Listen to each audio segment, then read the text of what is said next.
welcome to the Revmatch podcast. We're only 6 minutes late this time. Making improvements. We were going to be on progress. time, but I don't know what happened. Progress. Can't imagine I have to what go get a happened. drink. Oh yeah, That's what my dad said. It was a lot more than 6 minutes before he came back, though. Still Well, waiting. you're lucky I still love you. Yeah, exactly. Look at this guy. Now everybody on the internet knows you love dudes.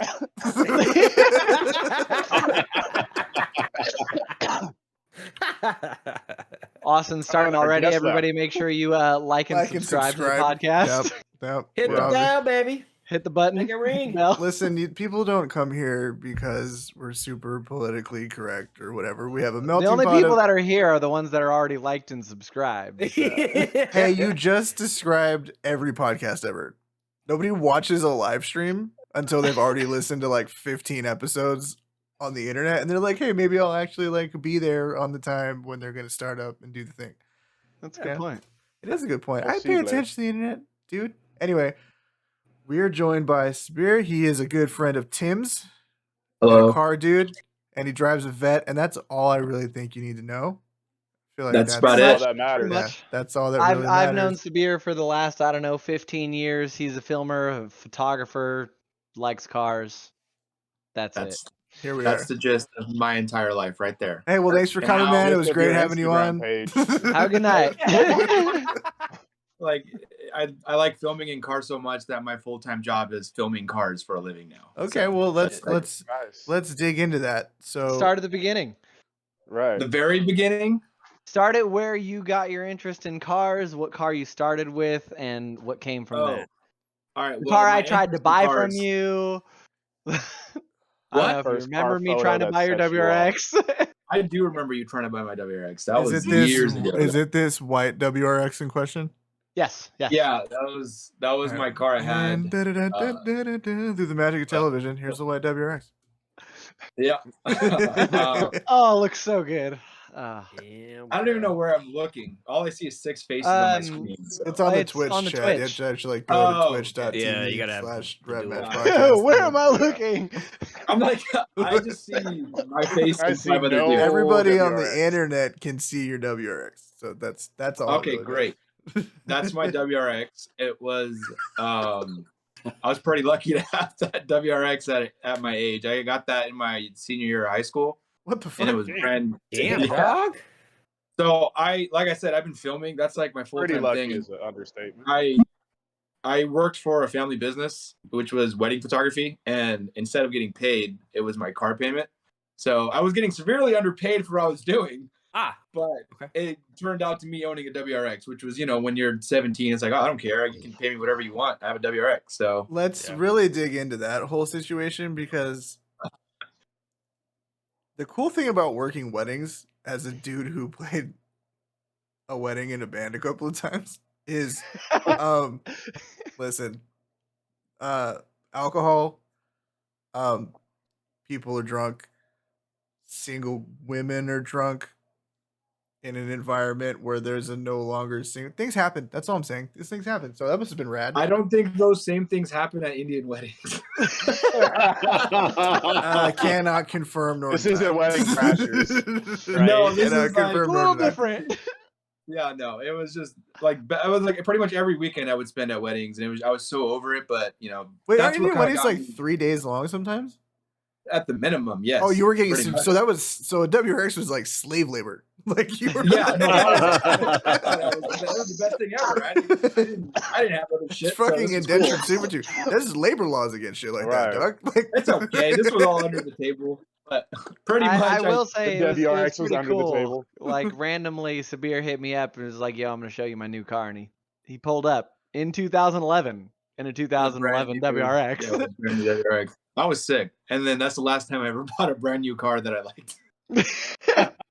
here's the So problem. what all did you do? What all did you do with that? Because it's obviously not stock. It's got those are reps on it, right? I'm assuming those aren't real TEs on there. Yeah, those are VAR Stones. Yeah. Yeah. Yeah, I couldn't afford TEs. Listen, guys with TEs can't afford TEs, dog. Like, Right. That is correct. You saw the we'll come up to the M3 later, but those are real TEs on the M3. Oh. But the WRX, I pretty much just had a stock for like the first year I owned it. Just like dumb stuff like putting on like shift knobs and stickers and stuff like that when you're in high school. But Okay, eventually I started hold making- on. He says dumb stuff, but Those were your stickers. okay, so you have the interior of the car. That's the center console. Everybody knows what the inside of the WX looks like, and they have that big old piece of plastic that goes along your glove box and everything. Yeah, the big He piece of shit actually strips. did like a very nice like professional sticker bomb job over it that actually looked like a professional livery type of thing. It actually looked really good. So you say like Actually? dumb sticker shit. Do you actually have a picture Does of it, this? did it actually look great? I hate you have all. a photo I hate of you all. this. I think I do have a photo of this, but I thought Do it you looked actually sick. mean that? I Yeah. do Are we actually talking? mean Are we that. talking like a literal like sticker bomb where it's just a bunch of stickers? Then No, Like not random- random it shit. is.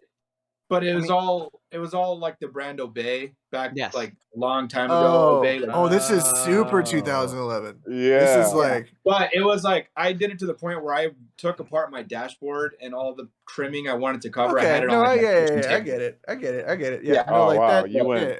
He did it legit. I mean, that Yeah, does, you that went- does He look He really better. good. actually did it legit. That will look better. Like if you take the time to like, because then like the corners are wrapped. Why are we dissecting the minutia of sticker bombing a fucking Subaru right now? I don't understand. That's what I'm but- saying. You went legit on a sticker like bomb work. I'm a vape away from being a stereotype. So yes. Man, there's a lot of jokes that I could make here, and I'm gonna really do my best So to be many. a better person in Yeah. 2022. And we're just gonna We're fucking. just gonna keep going. We're gonna keep going. We're just gonna. Don't. This is just Revmatch don't- podcast where we're not don't get better slapped. people. No. We're oh, I just found a doing- photo of it. Oh, let me see. Let me see your fucking. let Oh me my see god! this All right, I'm about to shit. DM this. Like, sorry guys if you're not as impressed as I was, but back in 2011, I was impressed. I thought it looked sick. I mean, it sounds was- like I you're did- still. I in But in went middle around school. 2022, you still seem really impressed. Okay, wait, real You're- talk. that's real a good talk. point. Wait. This shit's hot. No lie, like that. Thank came out. you. Yeah, no, that's good. No, it's good. Look at it on the Twitch chat. It looks really good. Like, Like Oh, it's sir. really I mean, yeah. It looks like somebody professionally did it. looks not hydro some dipped kid is what it looks stickered like. their car. no, it looks Yeah. hydrated. Yeah. So, in that same photo. You could see a BlackBerry on my windshield. I just realized. That's Yo, how old this is. no lie. Yeah. Oh Not the damn. BlackBerry. I got And the the serious Wow. ass mount too, like in Yeah. like the industrial grade. Yeah. Like Oh, yeah. this shit's not going anywhere. Oh, so you wait. You did the dash and the door cards? And the door, just like the trimming around like the locks and the windows and all that on all four Oh shit. doors. Okay. So That I'm was gonna cool. make a very serious point about Subaru guys is that some Subaru guys will look at this and call it rice, and they'll then go buy carbon fiber overlays to put over the exact same piece of trim. Yeah, they will. I never understood those. People do that on like muscle cars too now. I'm just like, you're adding weight by making Right. it look like carbon fiber. It's What's like, the let me point? buy a lightweight material so it makes my car less heavy than it would be with another fake ass material that I put on my car. And it looks really good. It, It looks really looks really- like yeah. real carbon fiber. Totally. Yeah. But Meanwhile, Car I've with been a drooling carbon over- fiber roof on the way home. But even like, See, those I hate like too. a lot of interior pieces, they're not gonna make real carbon fiber because that shit would just be so astronomically expensive. Like at Porsche, Oh, yeah. all that interior shit, that's all fucking fake carbon fiber. Like that's not real. Yeah. Like, Or it it's on a sits in the sun. substrate It or- sits in the yeah. sun, and the shit fucking lifts off the fucking. Yeah, no, it's on a dashboard. substrate. I mean, like, cause there's no the reality of the situation is like if I take like a piece of polymer and then just overlay carbon fiber on it, it's not gonna weigh any more than if you had aluminum trim on an overlay, right? Yeah. And it looks like carbon fiber. So whatever, right? I I fear get that it. most of the people that do the carbon fiber overlay don't even know that real carbon fiber is put there to save weight. I would agree So, with like, that. They just a probably look. don't know that I carbon think fiber it's is just a weed. look. I mean, it yeah, looks or tight. that. Yeah. There's like there's a guy. So I See that ordered- shit that's like diamond painted? Yeah, bro. Oh my Yo, what? God. Yeah, real There's talk. a- What's up with all the different types of carbon fiber now? There's like the hex. There's like the forged. I get because it's like, hey, Yeah. it started by taking scraps of carbon fiber to try to make parts, and they're like, oh, hey, this shit's actually pretty strong and looks good in some situations. Some very limited, Like only hypercars Oh, and only on supercars. Even Lamborghinis. then, like no, even Yeah. that Lambo that comes with it, I'm Yeah. like, there's a little bit too much of this shit going on. You know No, what like I'm the saying? Performante though, it looks really good. It on looked good. Well, Yes. the wing specifically looked really the tight. wing. Yeah, but it's like when it's like the Mansory cannon, it's like the wing and the fucking openings No, to the that's air too much. ducts and the front lip and the hood and the trunk. It's like, yo, it looks like you have granite on your car. Like I don't Yeah. understand what. Like is this like? Yeah, I don't get it. But Why do But no- these parts need to be lighter? Well, right, exactly. And it's like all the other weaves and shit. I just don't understand like what the point is other than aesthetics, and doesn't that defeat Yeah. the purpose? Buying a part, it's supposed to be motorsport and light, but I don't know. That's just It's it. all Just gets cosmetic, yeah. gets All rice. the, all the It gets they make a lot of carbon fiber stuff on my platform on the MQB, and that stuff is absurd. Like the prices on like really nice stuff. Yeah. Oh yeah. But there's this guy in Malaysia. I'm still waiting on my hood because it's probably in the ocean still. Premium Yeah. Deutsch Carbon .com. That guy and or his team, they make some quality stuff, and they're actually There's a lot too. of really good like composite work and like titanium work that comes out of like the South Pacific and like Southeast Asia. There's a ton of really good shit. Yeah.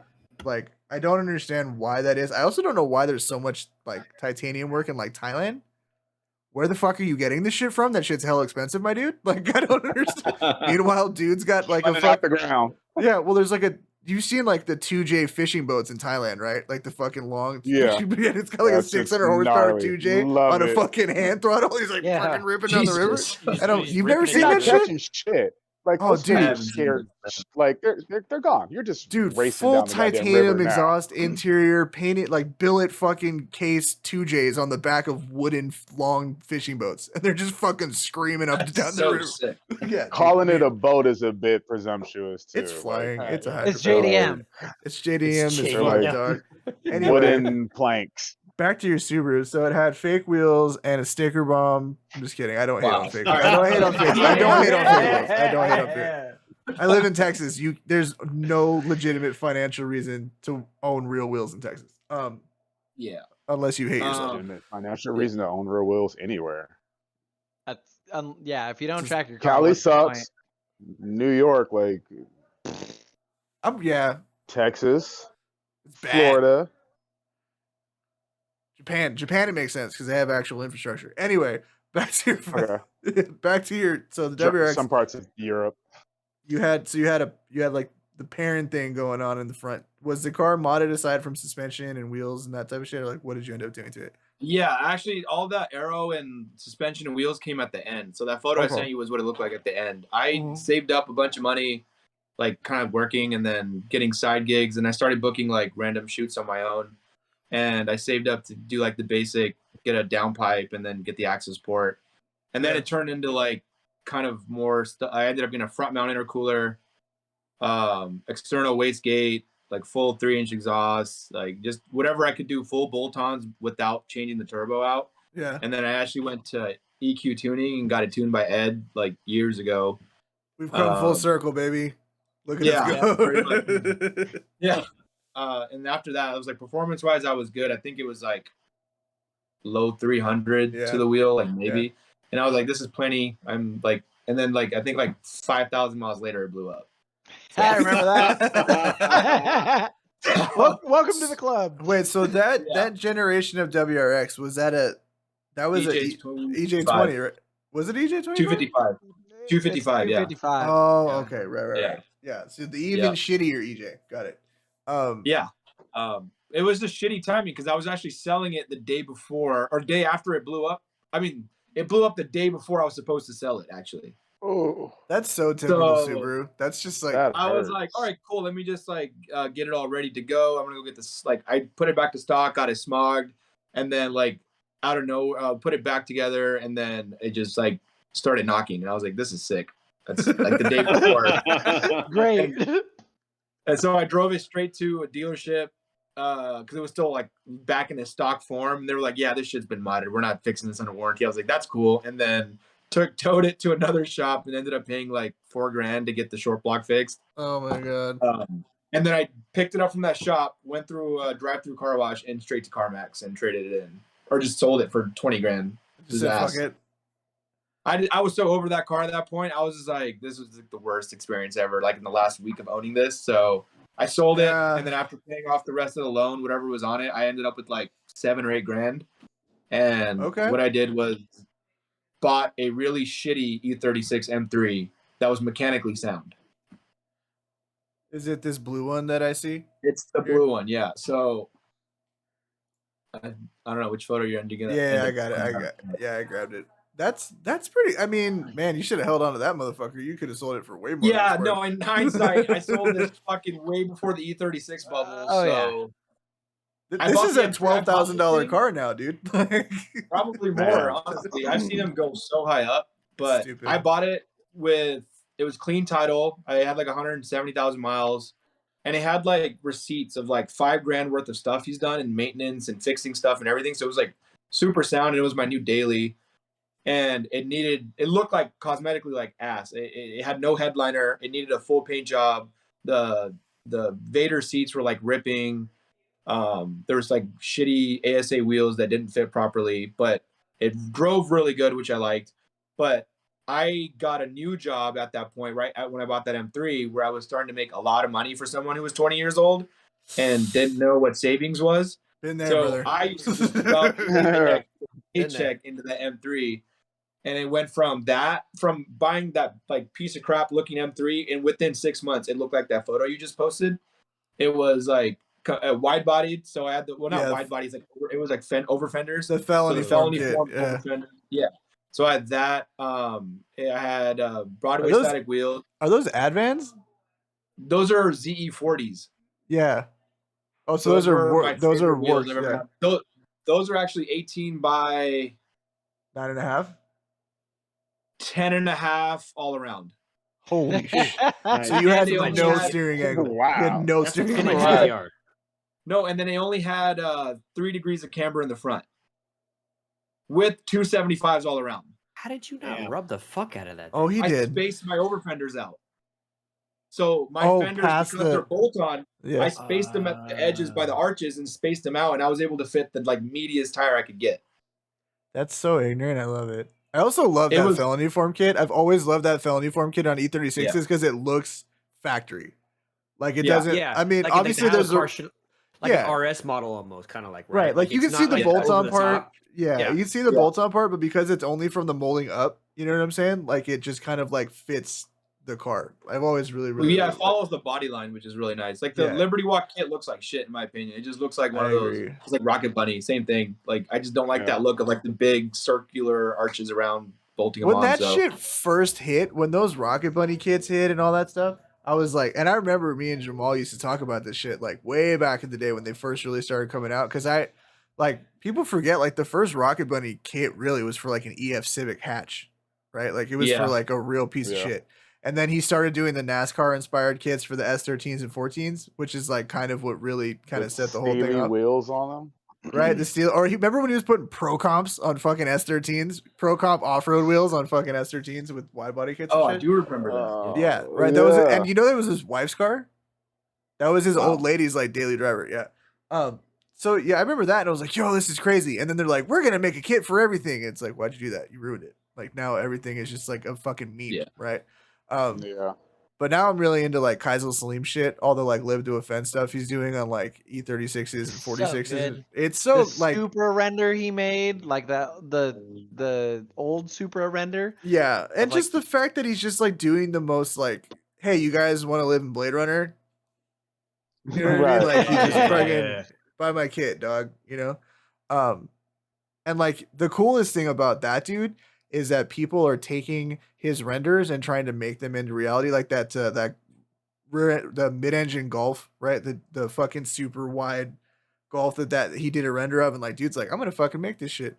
And this dude Rowdy's Garage actually took a newer M4, like a F90, whatever that chassis is, M4, and he is putting a twin turbo 4-rotor in it, and it's a drag car. Because Kaisel Salim made a big tire fucking M4 render with a 4-rotor. And he's like, this will have a 4-rotor in it. And dude's like, I'll fucking build it. Whatever. Like, yeah, man. Isn't that like the 4-rotor? Isn't that like what that dude has in that black RX-7? That's Rob just Dom? fucking the insane one where like you can't even sit in the car without fucking headphones on. Like, well, his is 4-wheel drive with the same. No. Rob Dom. He's got, so basically he saw. Oh, right. Yeah, so he saw the Hoonicorn like a million years ago, and I was like, I want to do that in RX-7. So he basically made a tube chassis RX-7. Has now machined his own entire engine out of billet aluminum. He's now making his own 4-rotor engines, And the last time that thing was dynoed, it made like 1,400 horsepower to the wheel, all 4 wheels. Jesus. Yeah. Yeah, it's Wow. gnarly. And it has the same drivetrain as the Unicorn. So say to have fucking 6-speed sequential, same front and rear diffs, whole 9 yards. It'll take it all day long. Yeah. And that guy was on The Bachelor, which is hilarious. Or The Bachelorette. One of them. I don't know. Oh, really? I didn't Rob know that. Dom? Rob Dom was a contestant on The Bachelorette. Yeah. I had He no was idea. like, yeah. Sir, were you on any reality? Were you on TV any shows? reality television shows, Sabir? Anything Why on are you even on Netflix? our show? You Why are love you is blind contestants. What's going on here? You strike me as a Next dude. You guys remember that show? Next? Bunch of fucking weird dudes get on a Oh. bus. Bro, I tried some I fuck, strike you as a My next dude? homie did that and next everybody just because they told him up front that he was getting paid for it. And he had shit to do that day. So he was like, yeah, no, she's ugly. No, I wouldn't fuck with her. No, next. And he was like, you got to dude, pick am one. I He's like, am nope, I you guys didn't say that. Like, I need my money. I got to go. so like in my full on strung out punk rock glory when I was like 19 years old and going to PCC, there was a talent scout from MTV who came to the school and he was just like looking for randos to go on that show and I was like, absolutely not. And he was like, why not, man? You'd be perfect. I was like, I'm not gonna fucking go on TV. You'd be perfect. Because I'm like the dude. They're You like, should have slapped him. no, because they expect a guy who looked like me at the time to just like throw up on the girl or something. You know what I mean? Or just like Yeah. be a fucking complete dickhead. And I was like, I am not gonna give you what you want, sir. I will not be made a mockery of. All right, so Do I want a E36 has no bumper in this photo. candle? No, I'm good. Yeah, that was the day I actually put the ZE40s on, and the fitment was so aggressive, I had to cut my bumper more so it wouldn't hit. So the bumper love came this. off of this. Nice. Okay, so did the bumper get back on? Like at some point, was it like Yeah, I did. finished? Like I don't know where the photo is, but it did have a finished look with this setup right here. I'm into it. I like the color.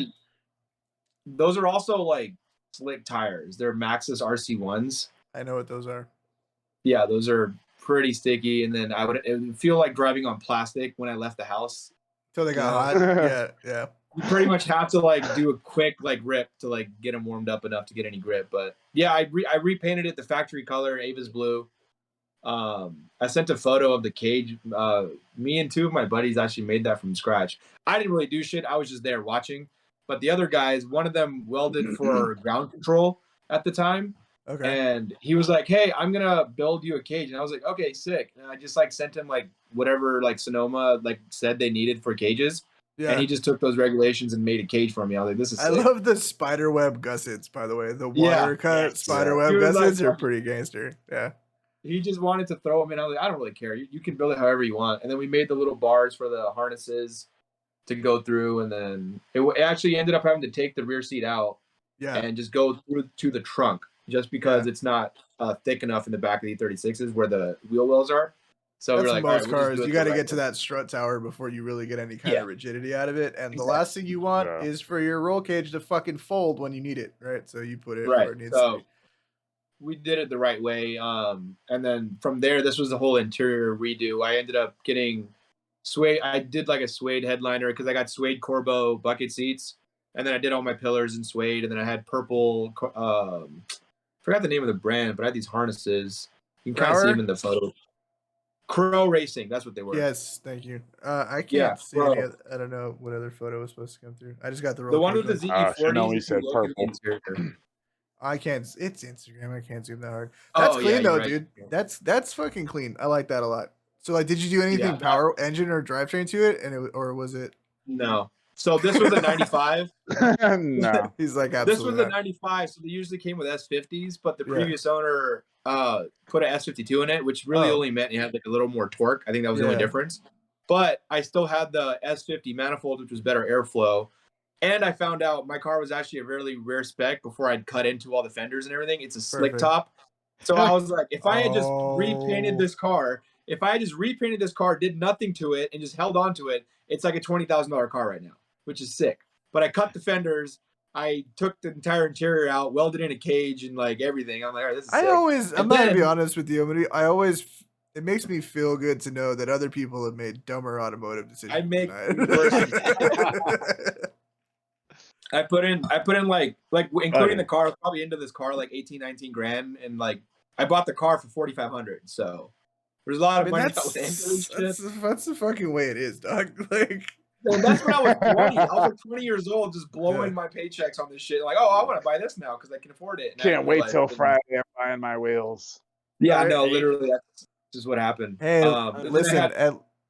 Go ahead. No, I'm sorry. I was gonna say, like everything. Literally, there's so many little details on this car that are upgraded, like the Euro tail or headlights and the tail lights. Like those are real Euro tail lights or whatever. Like they had to be imported. Yeah. And that was before everyone started making reps of them. So I had the clear tails, glass headlights, like I don't even know. There was so much random shit in the car, I don't even remember because I kept just buying it.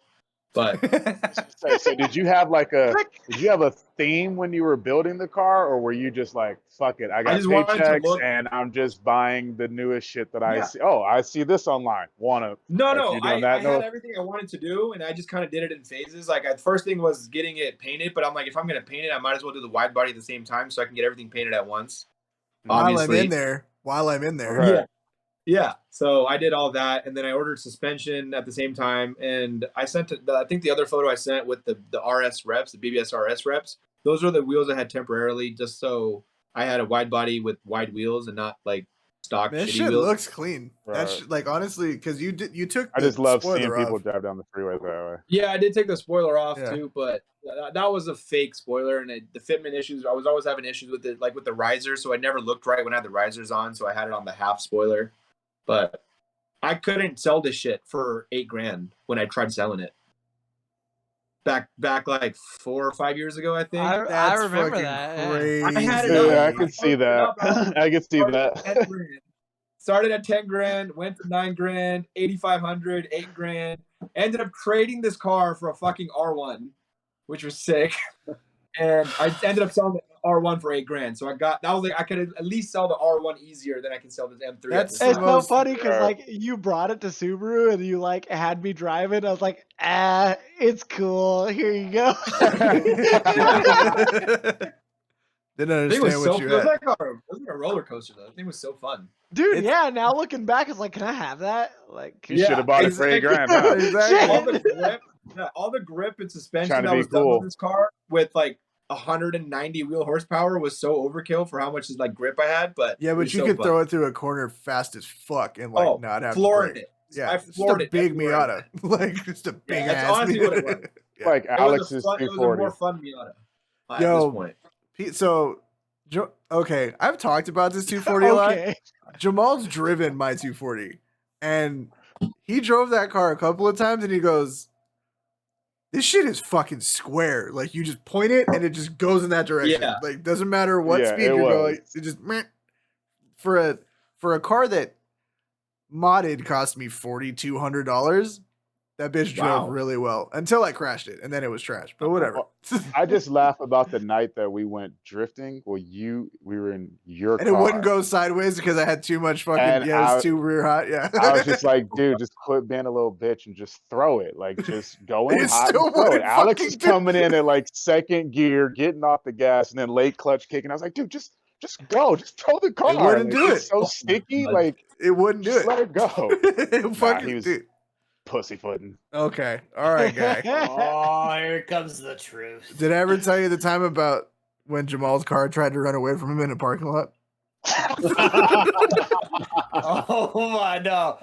Okay, so check this shit out. So he had his Mustang, which you thought you were such fucking hot shit in this V6 Mustang. That shit was so funny, dog. Oh, it was a V6 too. It was a V6 Mustang with a header leak. It was V6s. That's all he had. No, he has two V8s now. No. But he Oh, do you? Okay. No, the new one's a V6. Okay. My bad. So My bad. backstory real quick. I had so many speeding tickets when I got my first car from like the age of like 18 to 19. I got a gang of speeding tickets. I crashed my Honda, went to go get a GT Mustang, called my insurance company, and they were like, yeah, insurance would be like $500 a month. I was like, It was like, I was like, well, they got a V6 here. And he goes, that'll be around like 3. I was like, I'll do that then. Damn. So I needed a car anyway. So, I was the just like, I'll just Mustang, go this way. the Mustang outside looked clean. Like it had, because you had Cobra wraps on it at one point that looked tight. What year? Yeah. It was a new Edge. 99. It was a new Edge. Oh, new Edge. Nice. Okay. Yeah, so it's Yeah, it the was the same as first the year. other fucking two that he has.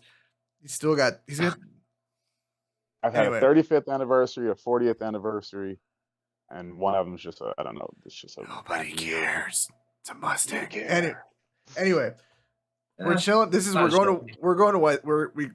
met going to WildTech to be techs, right? And it ended up that everybody that we hung out with had been working on cars since they were kids. So like we'd go into night class like loaded and be like, dude, we'd go to lunch and like smoke a blunt and pound Four Locos and go back to school and like drop transmissions. You know what I mean? Just like fucking just hammered out of our minds, right? And one time after class, it's like 9 o'clock by the time we get out, right? We're chilling in this big ass parking lot, and everybody's like warming their cars up. And we're smoking cigarettes, and like I think Manolo had a 30 rack in the back of the Tahoe or something like that. So we're just chilling there, fucking drinking. And Jamal's standing in front of me, right? And he had like backed his car in against. He had moved it from where it was parked and backed it in and like parked it. And he walks up, and we're smoking and we're bullshit. And we're talking, and all of a sudden, behind Jamal's head, I just see his Mustang like rolling forward, picking up speed because his parking brake didn't work. So it was just like slowly creeping. And I'm not gonna lie to you, like I saw it happening way before I told him what was happening. So I'm like kind of watching. That friend, weren't you? Well, I'm You were like that watching friend. his car, and at first it's just kind of like it's just its own weight, so it's not moving that fast. And then it starts kind of like pick up speed, and I'm like, oh shit! I'm like, hey man, you might want to go figure that out. And he just turns around and goes, oh shit! And just starts running after the car. Oh my god! And this bitch was probably doing like 10 miles an hour by the time he finally got up to this motherfucker. I was running. The funniest part is trying to watch him get into it because he's like opening the door and he's like trying to climb. It already had a bucket seat, so it didn't. You couldn't just hop in. I have to get in. He was like in the door jam. It was a great story. Oh god. Man. I think of that time fondly. Yeah. So Bro, lucky I didn't fall. Working at Wendy's, I pull up at lunch hour. I park my Prelude. Same thing. Prelude. I run inside, like clock in, and like I start taking an order. Like, hey, how can I help you? I look out the window, and my fucking Prelude is rolling in the parking lot. Like, bro, take this order. Like, no joke. I looked out the drive-through window, and my Prelude's rolling. I'm like, oh fuck. That's so fucking good, dude. Oh my god. Oh man. Oh, I wasn't ready. I was not ready for that, Tim. That was great. That's the worst. I thought my car got stolen one time because it rolled down a hill and I didn't see it. God, and nobody knows this either. I almost now the internet knows. I was now the internet knows. It was like 15 years ago. I almost started crying because I was like, somebody really stole my car. Like, this is some bullshit. And I started to just walk down the hill to like figure out how to get home. I was like, oh shit, it rolled down the hill. I was like, thank God it didn't hit anything. It just rolled down and parked. I was like, all right, cool. Oh, Kid Cudi walking through the street sad as fuck because his car ran away.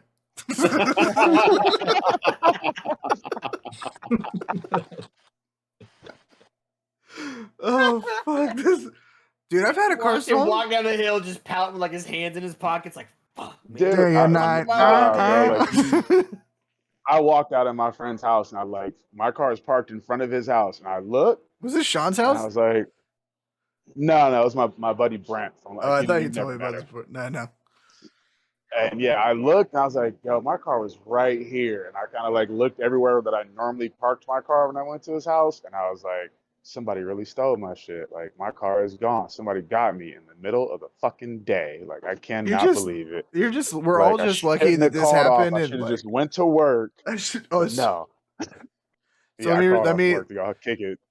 Yeah.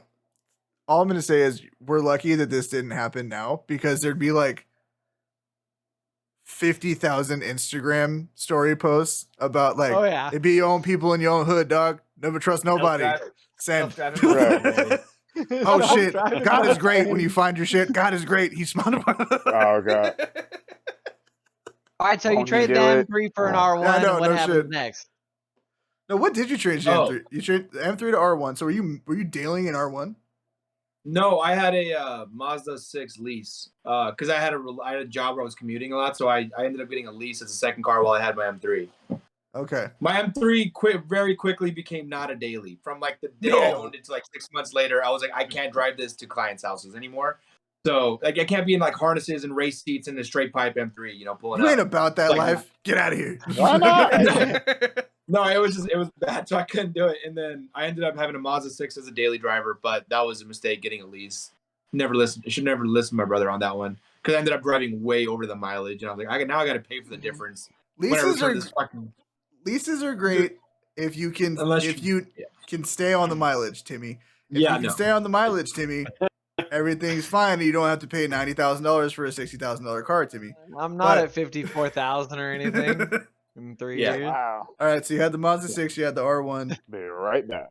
So I rode the R1 around for a little bit just to have fun and like get my like speed freak out of me or whatever I needed to do. But after that, I was like so over cars after I was like so sour about the WRX and then not being able to like sell my M3 for like what I even wanted, close to what I wanted.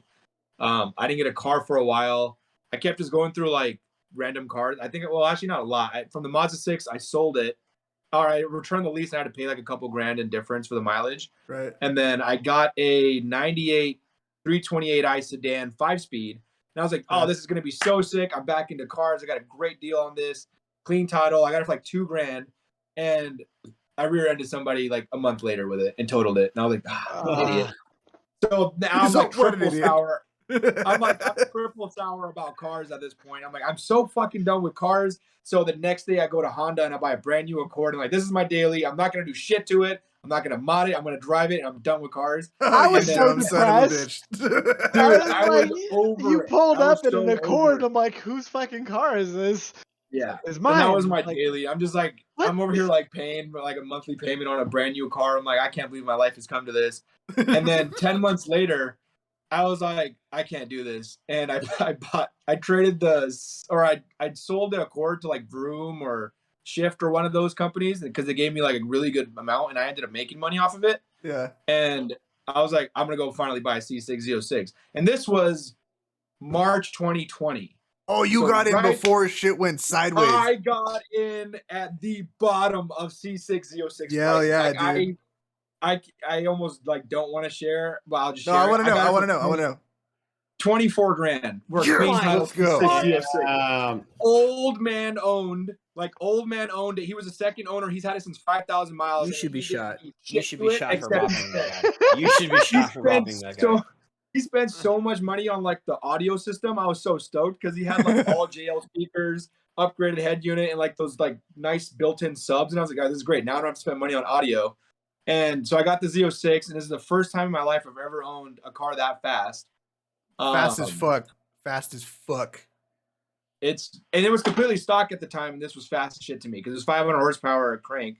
And I'm like, I've never had a car with. Plus, you've never had anything with 7 fucking liters of displacement that sounds like that. That too.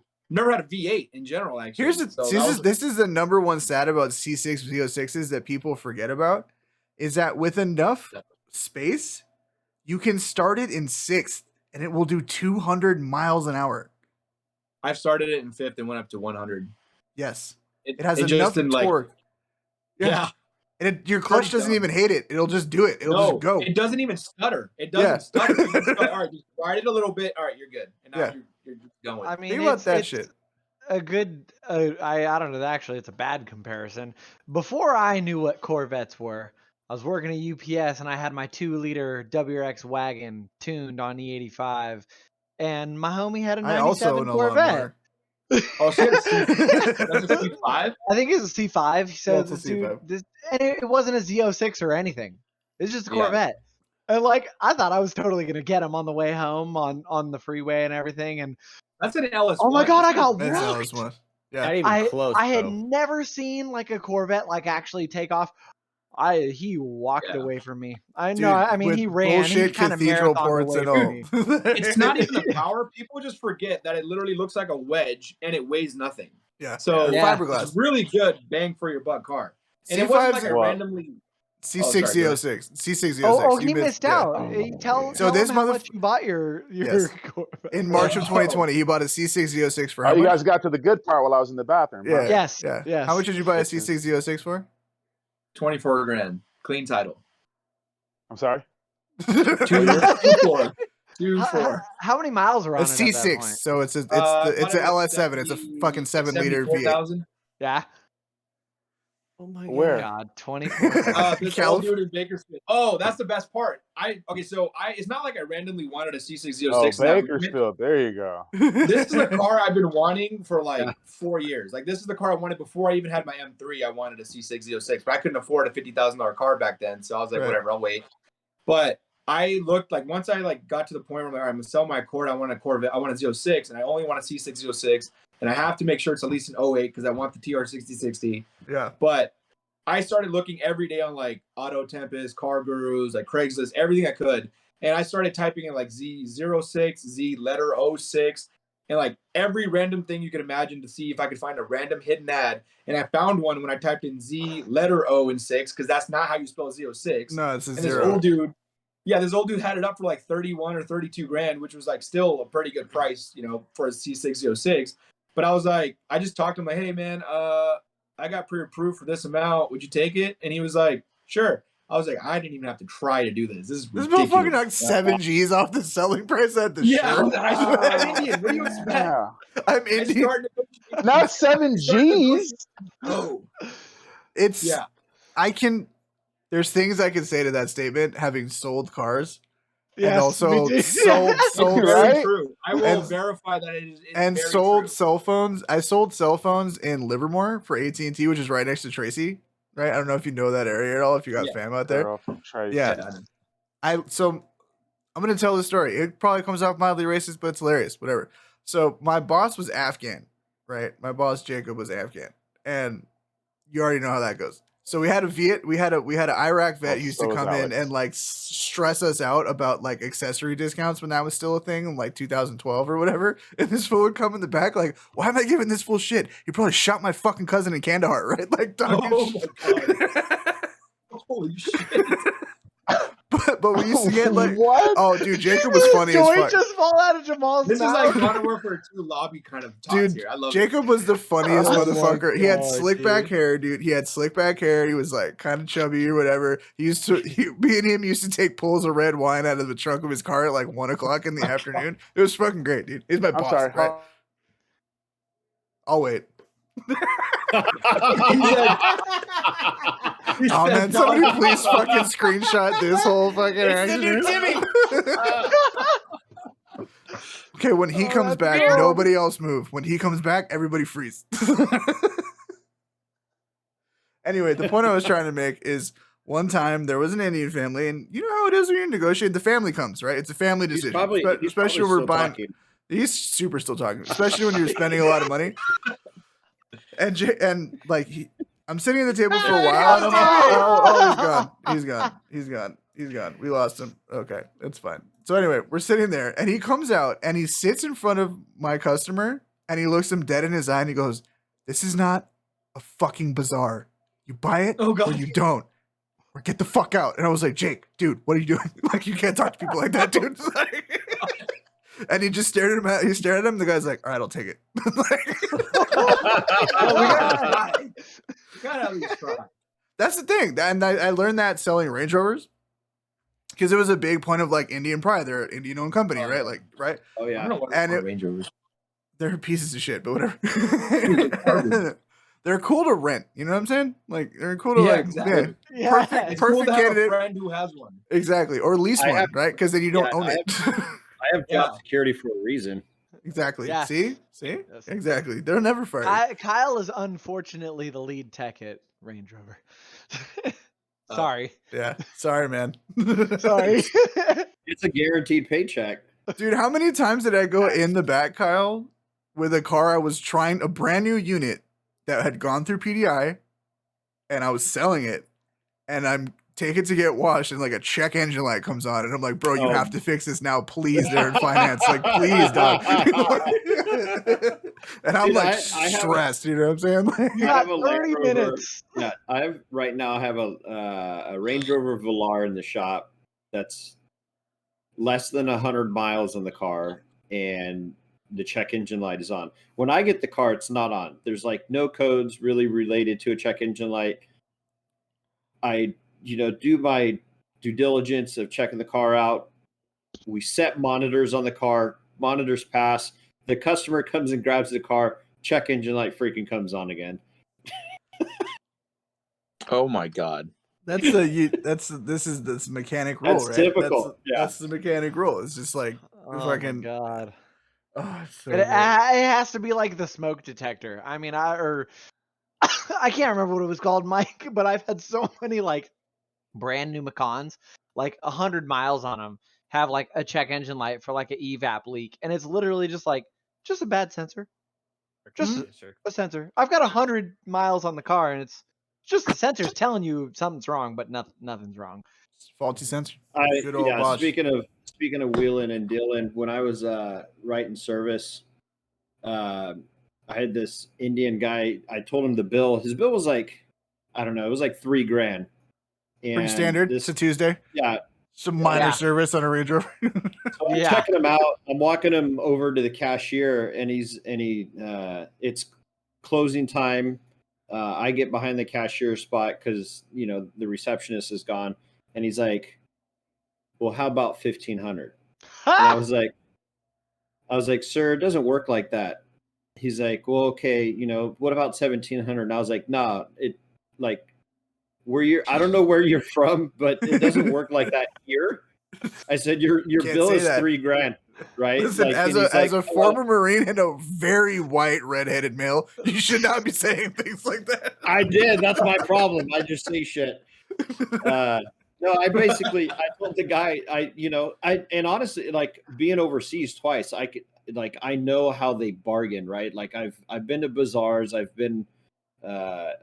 dealt with, like the trading, like you trade it's shit. It's a barter system for a lot of shit. It is. I straight up told this guy, and I was like, "Look, man, the deal is $3,000. We did XYZ on your car. This is what it comes out to me for you.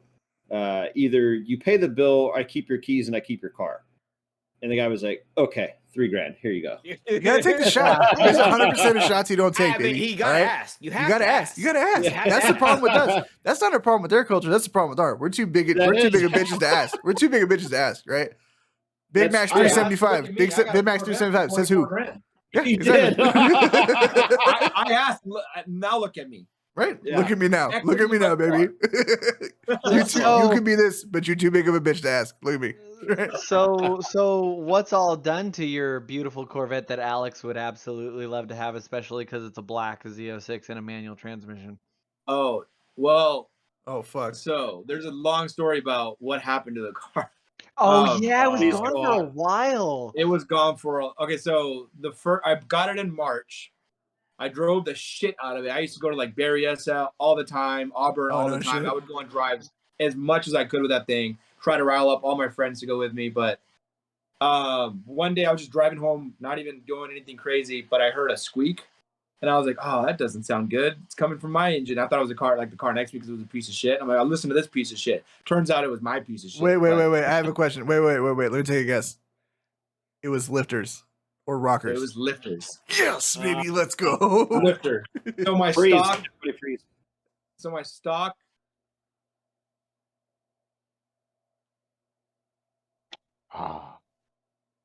Gee, bitches all. I couldn't. Oh, fuck. I can't. So good. It's like, fuck. We had him. I know. We were all frozen. That was fucking amazing. That was pretty good. That was really good. I don't know who flinched. I just saw somebody out of the corner of my eye. I had to cough really bad. I was like, shit, no. Oh my god. So the only reason I know about lifters is I had a 14 Chevy SS, right? Oh, so you had an LS. That's all. Yeah. So I blew the engine twice, bro, in like 2 years. And an SS? Yeah. It's an LS3. It's like the most reliable LS. Not when you're fucking drag racing every day on the way home, cousin. No, it ain't. So every day, every opportunity. No, legit. So check this out. When I owned that car, we lived in Sassoon, which is right next to Travis Air Force Base, right? And Air Force Base is no bullshit, a 3 mile straight road with just like big long stretches, nowhere for cops to hide and stoplights, like every probably 3/4 of a mile. So it's the Bay. Everybody's got a Charger. Everybody's got a Challenger. Everybody's got a muscle car, a Mustang, whatever. So I used to just wreck SRTs every single day on the way home in a bone stock like 2014 SS. It was lowered, it had wheels on it, whatever. Yeah. But you know, Chargers, Challengers, they're fucking heavy. So anything short of a Hellcat, you're just walking them in like a stock SS. But that also means I'm beating the shit out of my car. I'm doing full on fucking hits every day, like 4 times to and from work every day. So what did you do? Or it was completely stock? So I put an X pipe in it, redid the axle back. I waited 6 months for some specific springs for that chassis from Australia because it's an Australian car, right? Yeah. Because I wanted it to sit right and everything to fit right, and I put some wheels on it, put all the Holden black trim on it, got rid of all the chrome, so it was fully murdered out. It was a sick ass whip, but yeah, and so it dropped it blew a trunnion, dropped the valve, shredded the engine. Oh, so you pulled an LS7? Huh? So your car pulled an LS7? Yes, exactly. That's exactly what happened. But so check this shit out. So it shredded the whole left side, right? Yeah. So I took it to Concord Chevy because that's where my homie Curtis worked, and he was like their Corvette tech. So I knew he knew his shit. So I took it to them. They put a brand new crate engine in it, sick, under warranty, all that good shit. Took it home, but what they didn't do is they didn't bother to check the intake. And what ended up happening is, like 3 months later, I was racing a fucking Vortec Pro Charged LS 400, right, on the way back. Yeah, super random. But I knew the car because my homie's buddy drove it. Yeah. And I get a tick on the right side. Shit. So what had happened was, when I blew the engine the first time, we think, because we can't really confirm, we think debris ended up in the intake. And the intake on an SS has a lot of like weird baffles in it for NVH. It's like 15 fewer horsepower than a Camaro just because of the intake. Oh, okay. To make it quiet. No, just the actual physical intake, because it's got so many weird, like, it's like a box and then they're super constrained and then like a box. Yeah, and super, it's for. They're like mufflers. It quiets. Yeah, it quiets everything. Intake noise, right? Because it's supposed to be the luxury car or whatever. Weird. So if you look at an SS LS3, it's 415 horsepower. You look at a Camaro with the same engine, it's 430. Same shit. It's just the intake.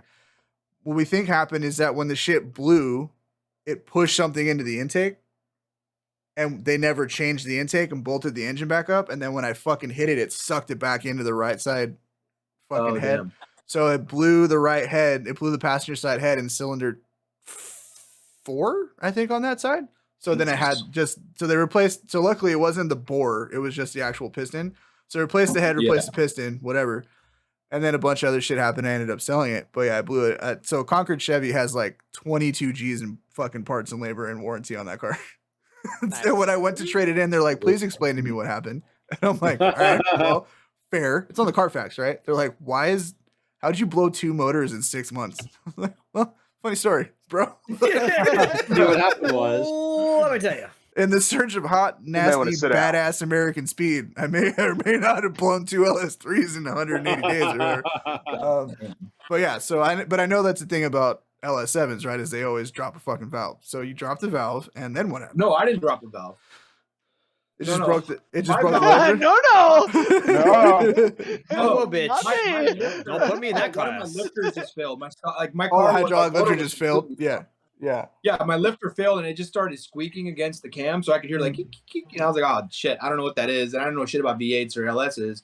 So I kind of just took the car home, and I just started researching, because I, like every car guy, you just go on every forum post and hope some dude from just give yourself fucking anxiety. Yeah, I understand. When you get your Porsche, don't do that.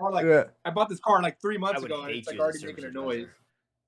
But after that, I was like, well, I was hoping to keep the car stock for like a year and not have to worry about like building the motor or anything. But I'm like, fuck it, if I'm gonna do it, I might as well. And because the cam got marred, I'm like, if the cam's coming out, that means I might as well get a new cam, because everything's coming out while I'm in there. Yeah, and then I'm like, if I'm gonna, I might as, and since it's stock and the heads are coming off, I sent my heads off to West Coast Cylinder Heads to do their port and polish and get that done. Top end. That took forever to get back, because it was right when COVID started getting really bad with like supply chain. It took me like 3 months to even get my heads back from West Coast Cylinder Heads. That sucked. But that, and then I went BTR stage 2, And then every single like supporting mod I need, like all the valve springs are upgraded. I did the Trinion upgrade. I upgraded the lifters to Johnson 2110s. Yeah, that's the move. And I was like, this is great. Now I have a reliable car. That's the beautiful. Yeah, you broke it again. That's the best part. So I was like, all right, cool. Now my car's set. I got the whole heads fixed. I don't have to worry about the LS7 bullshit. But even when we pulled the heads off and he looked at the valves, everything was in spec after like 75,000 miles. So I was like, cool. I had one of the good ones, except for the lifter. That didn't work out. But so pretty much. And then after I got it back, I started just driving it. I'm like, all right, cool. This is so much more fun. I went from like, probably added like 50, 60 horsepower with the cam and the heads. Plus nasty chop, which is tight. It was cool. Yeah, it was a pretty good, like, stage 2 is kind of like a consistent, like, like that. Potato. You gotta like turn the car off when you go to the drive-through. So Z06s come with valved mufflers. Yeah, and they automatically open. They automatically open if you go past like 3,500 RPM. But you can tap into the fuse that controls that valve and turn them on and off whenever you want. Right. And that means. And then the other thing people do with the C6 Z06 and 01 mufflers is they open them up, the mufflers, and there's a perforated pipe that you can weld a solid pipe over. So when you open the valves, it sounds like a straight pipe, even though you have your stock mufflers on. That's why my car is so loud. My car sounds so loud because of that like faux straight pipe. And then I can close it and it goes out the outside pipes, which are all muffled. So it sounds stock still, even with the cam. That's tight. I don't know if you've heard my car. Dope. I've never heard your car. Well, just that at the one show last week or that was it. A month ago. Yeah. That's fucking tight. Anyways, like after I did all those mods, I was like, cool, I got my car built exactly how I wanted. It's nice and reliable. I'm at like 515 wheel. This is plenty of power for me. And then me and my brother-in-law, he has a C7 Z06. So I was just taking for a rip in my car. We were driving and we come back to the red light and then I hear like a louder squeak this time. I'm like, oh, please, for the love of God, do not be a rod bearing. I'd be so pissed if it's a rod bearing. But turns out my Johnson 2110 failed. And I was pissed because I'm like, I spent hella money getting upgraded lifters and those failed. And apparently there was like a bad batch that like affected a bunch of cars from a few different shops with the Johnsons. But I took it back. I ended up, the cam has to come out again. So I said, fuck it, throw a bigger cam in it this time. It's the same price. It's the same price as getting the same. I'm like, well, that's the thing about LSs, is right? Like the cam is not that expensive. It doesn't matter. It's the supporting mods and the labor that adds up. Exactly. Well, like a cam, like an actual physical cam kit for an LS3. Like $300. Yeah, it's not that much money for a big, but it's like $2,200 in labor to pull the whole fucking top end apart. So yes, while you're in there, you fucking might as well throw it. Yeah. So I got a stage 3 cam and I got upgraded link bar lifters this time. I'm like, there's no fucking way these lifters are gonna fail. And so far, so good. I've been hurt before. Those are like the most solid lifters you can get. So I was like, all right, these are fine. But then what had happened was the stage 3 cam was so aggressive that I had a stock exhaust manifold and stock exhaust, everything back. I'm like, this is hella restricted now. And my car actually felt slower mid-range. So I only had good high range and I was like, this sucks. And then I kind of just drove around for a while. And that's when I was like hella mad about the car. I'm like, fuck, now I want to sell the car because I don't even enjoy driving it because I lost all my mid-range. There's a new tuner in Sacramento area. His name's Whole Shot Performance. He tuned my car after I got it back from the other shop that built my car without the headers. And then like 2 months later, I ended up finding a used set of American racing headers. And I was like, oh sick. Yeah. I'm definitely not saving up for a house right now, but I'm sure my fiance will understand why I need to do this. Whatever, dude. At least you didn't do the full Stainless Works fucking treatment and drop 5 G's on headers and exhaust. No, but I mean, like brand new, that's like, like $2,700 with the headers and the X pipe. And I was like, oh, I found a used set. And I talked to this dude. Once again, the Indian came out at me. This dude posted it for $1,800, and I told him I will show up with $1,000. And he's like, no, I can't go that low. And he's like, how about 15? I'm like, dude, I got 1,100. And he's like, no. And he's like, 13. I'm like, nah, dude, I can't do it. Let me know if you want to take 11. 10 minutes later, the dude texts me, all right, fuck it, I'll take 11. I was like, oh, fuck yeah, let's go. So I got my headers, and then I ended up getting those put on. And then after that, my car completely changed. And now it's just like, it's honestly. Are you inch and 7/8? Inch and 7/8, yeah. And it's insane. Like I have no traction with Sport Truck 2s. This is that's the beauty of an LS engine is the that headers. It's headers, and because the thing about LS is that people don't understand is that like, so you have like the fast intake manifolds and the Holley high rams and all that other shit. But if you put the same engine on a dyno with every single exhaust manifold you can imagine, the gains are minimal across the board, right? It's really, all you're really doing is moving power across the rev range. It's just where do you want it, right? Like the factory like plastic intake manifold is actually really, really efficient, as are the factory heads. So you do an intake, you do an exhaust, you're fucking, I mean, a fat ass cam, but you're fucking pretty good to go, you know? Well, I ported my stock plastic intake for now, but that's what's, I think if I do, I mean, I just bought a house. I'm not buying shit for the car right now, but the next step is going to be a MSD Air Force intake, because they make that for the LS7. And then with that, I should be, if I do that in a flex fuel sensor, I should be inching at 600 wheel NA, which is like ridiculously fast for NA. Oh, you borrowed my Draggy a month ago. Did you use it? I have, the Draggy was dead, so I couldn't use it on the way home. And then I literally left to a 2-week shoot. And then I came back for 3 days and went back to a shoot. And now I'm doing this podcast. And I still haven't touched the Draggy. It's sitting in my Corvette. And I have to charge it. Disappointing. God, what fucking universe do we live in where we have conversations with people like, oh, my fucking drag timer's sitting in my vet right now. My bad. I'll get back to you eventually. Yeah. This is what happens when kids with scumbag dreams just start making more money than they should and just keep fucking buying in shit. I should not have this car, honestly. This is like so much car for the road, but it's not my daily, thank God. So I mean, I think that's the number one thing about vets that people sleep on. And I think Jamal will attest to the fact that, like, especially in the drift community, people have really fucking gotten wise to how good those cars are. Oh, they're so good. Yeah. And like, nobody really gave a shit about a C5 in the drift community until 3 years ago. And Dirk Stratton's been pushing a C6 for a hot minute, right? In like Pro 2 and shit. And Field was one that did it. Matt Field picked up a C6. Matt Field's with the C6, yeah. So he bought a water damaged, completely flooded fucking C6, stock C6 based for like 12 G's. And then just kind of slowly built it up. And now it's a 900 wheel horsepower, fully fucking like pro drift car. And it's still, when you look at most of the drift cars that are on the circuit, his car is basically a bolt-on car. Yeah. Like, it's got a cage in it, but it's powered by max suspension. You can buy off the shelf. It's a fucking blown LS3, right? Still, he's got a Pro Charge LS3 in that thing. I mean, granted, now I think it's a billet block. It's like a full-on fucking race engine. But for the first 2 seasons, he was running essentially like a built stock LS3 and a wide body kit and the wheels and all the other shit. But it's like, that dude's car was probably an $80,000 race car at one point. And when you look at like the professionals in FD, they're all running 6-figure cars. Like all those, like Vaughn and fucking Chelsea's Mustangs are $200,000 race cars. Right. You know what I mean? It's just, fucking car is really good, man. It's not super refined. The interior's not that great. Like fucking yada yada yada yada. But are they? Because Vaughn and Chelsea are both starting with the RTR. Well, the Spec 5, right? But they're not the normal Spec 5s, like, because they have dry sumps in their shit. They have all the other stuff that you don't get in a normal Spec 5.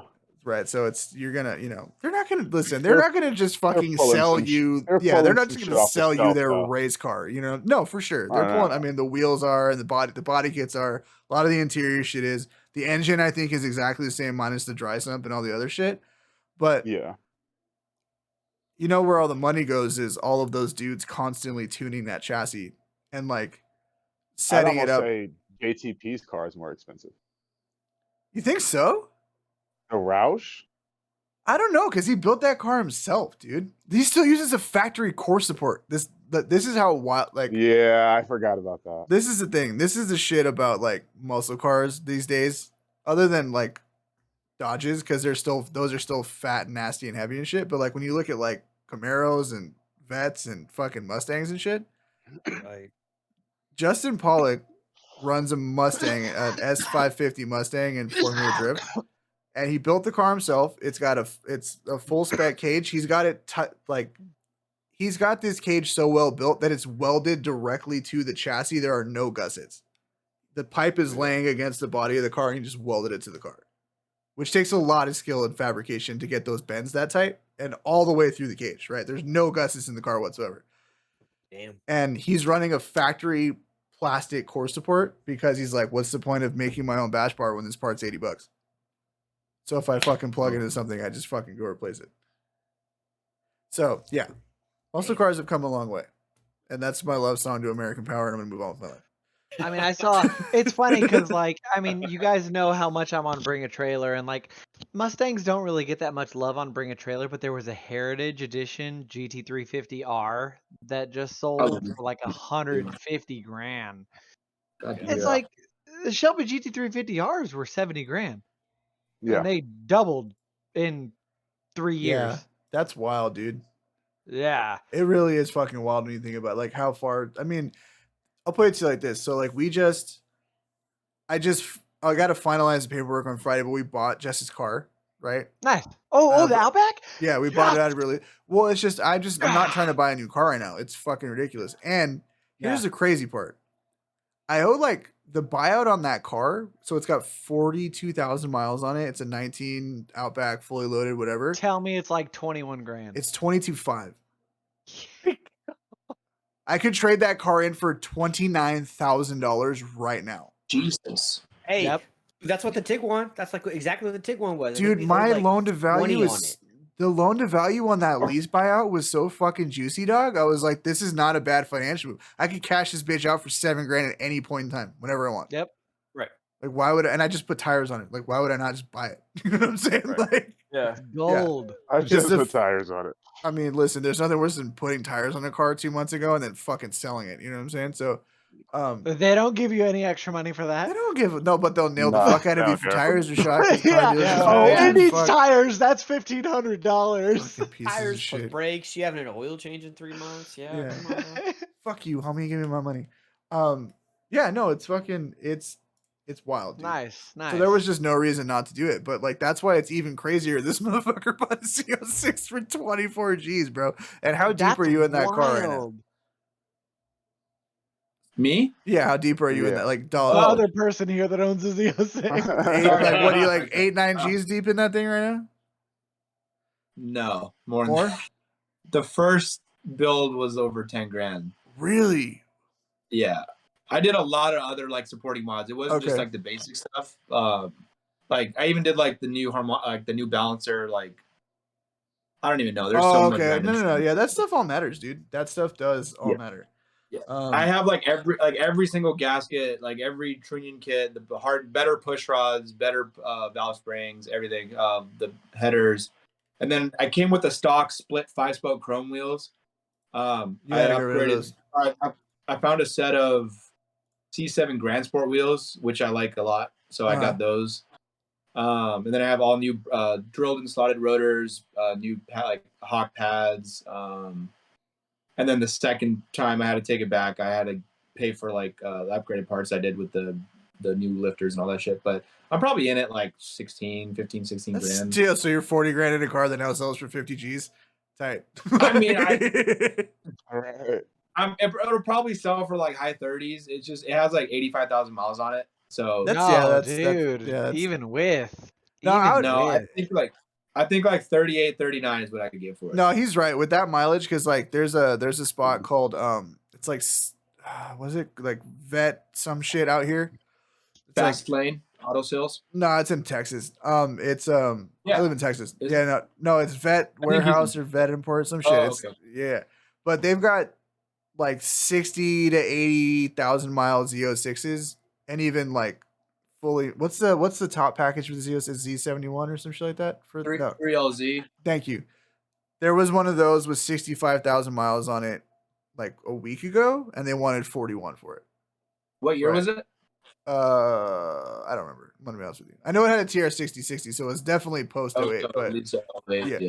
Yeah, but I'm like, that's not bad. Like that's still not bad for that car for what it is and all that. It's a lot of car, honestly. People don't really know about it until they drive one.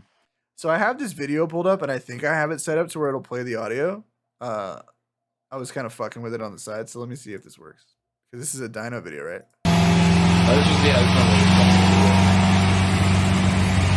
Yeah, it works. Nice.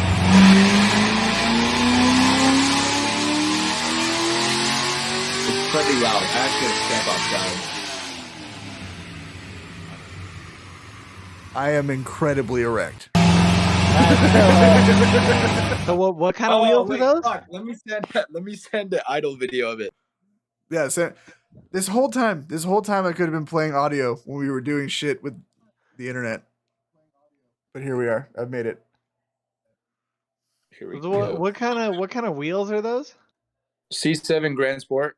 Okay, those look really good on the car. Yeah, well, they're the same exact wheels as the C6 Centennial wheels. And the C6 Centennial wheels were the only difference was those were satin black and these are gloss black. I mean, it's the same thing as the 2015 WRX Limited wheels are actually STI wheels. Are we actually having this conversation right now? Is this like a real thing we're talking about? Is this how fucking granular, nerdy car dude we are that I'd be like, oh, no, well, that factory wheel actually came off of this vehicle, and if you were if you were to track it back to its origin, you don't get to laugh, Kyle. How many fucking special editions of GTR are there? Don't fucking tell me. No idea. There's like a Fender edition, Wolfsburg, Auschwitz edition. That's a joke. That's a terrible joke. I'm sorry. There's a Rabbit edition on sale on Bring a Trailer right now. Get off Bring a Trailer. You don't have any fucking money. That's why I'm on it. Oh, are we gonna make Jamal's got a dip because his internet sucks? Yeah. Thank you for joining. Also, there's no gazebo. My cousins are here from out of town. Yeah, I'm disappointed. So I'm at my mom's house.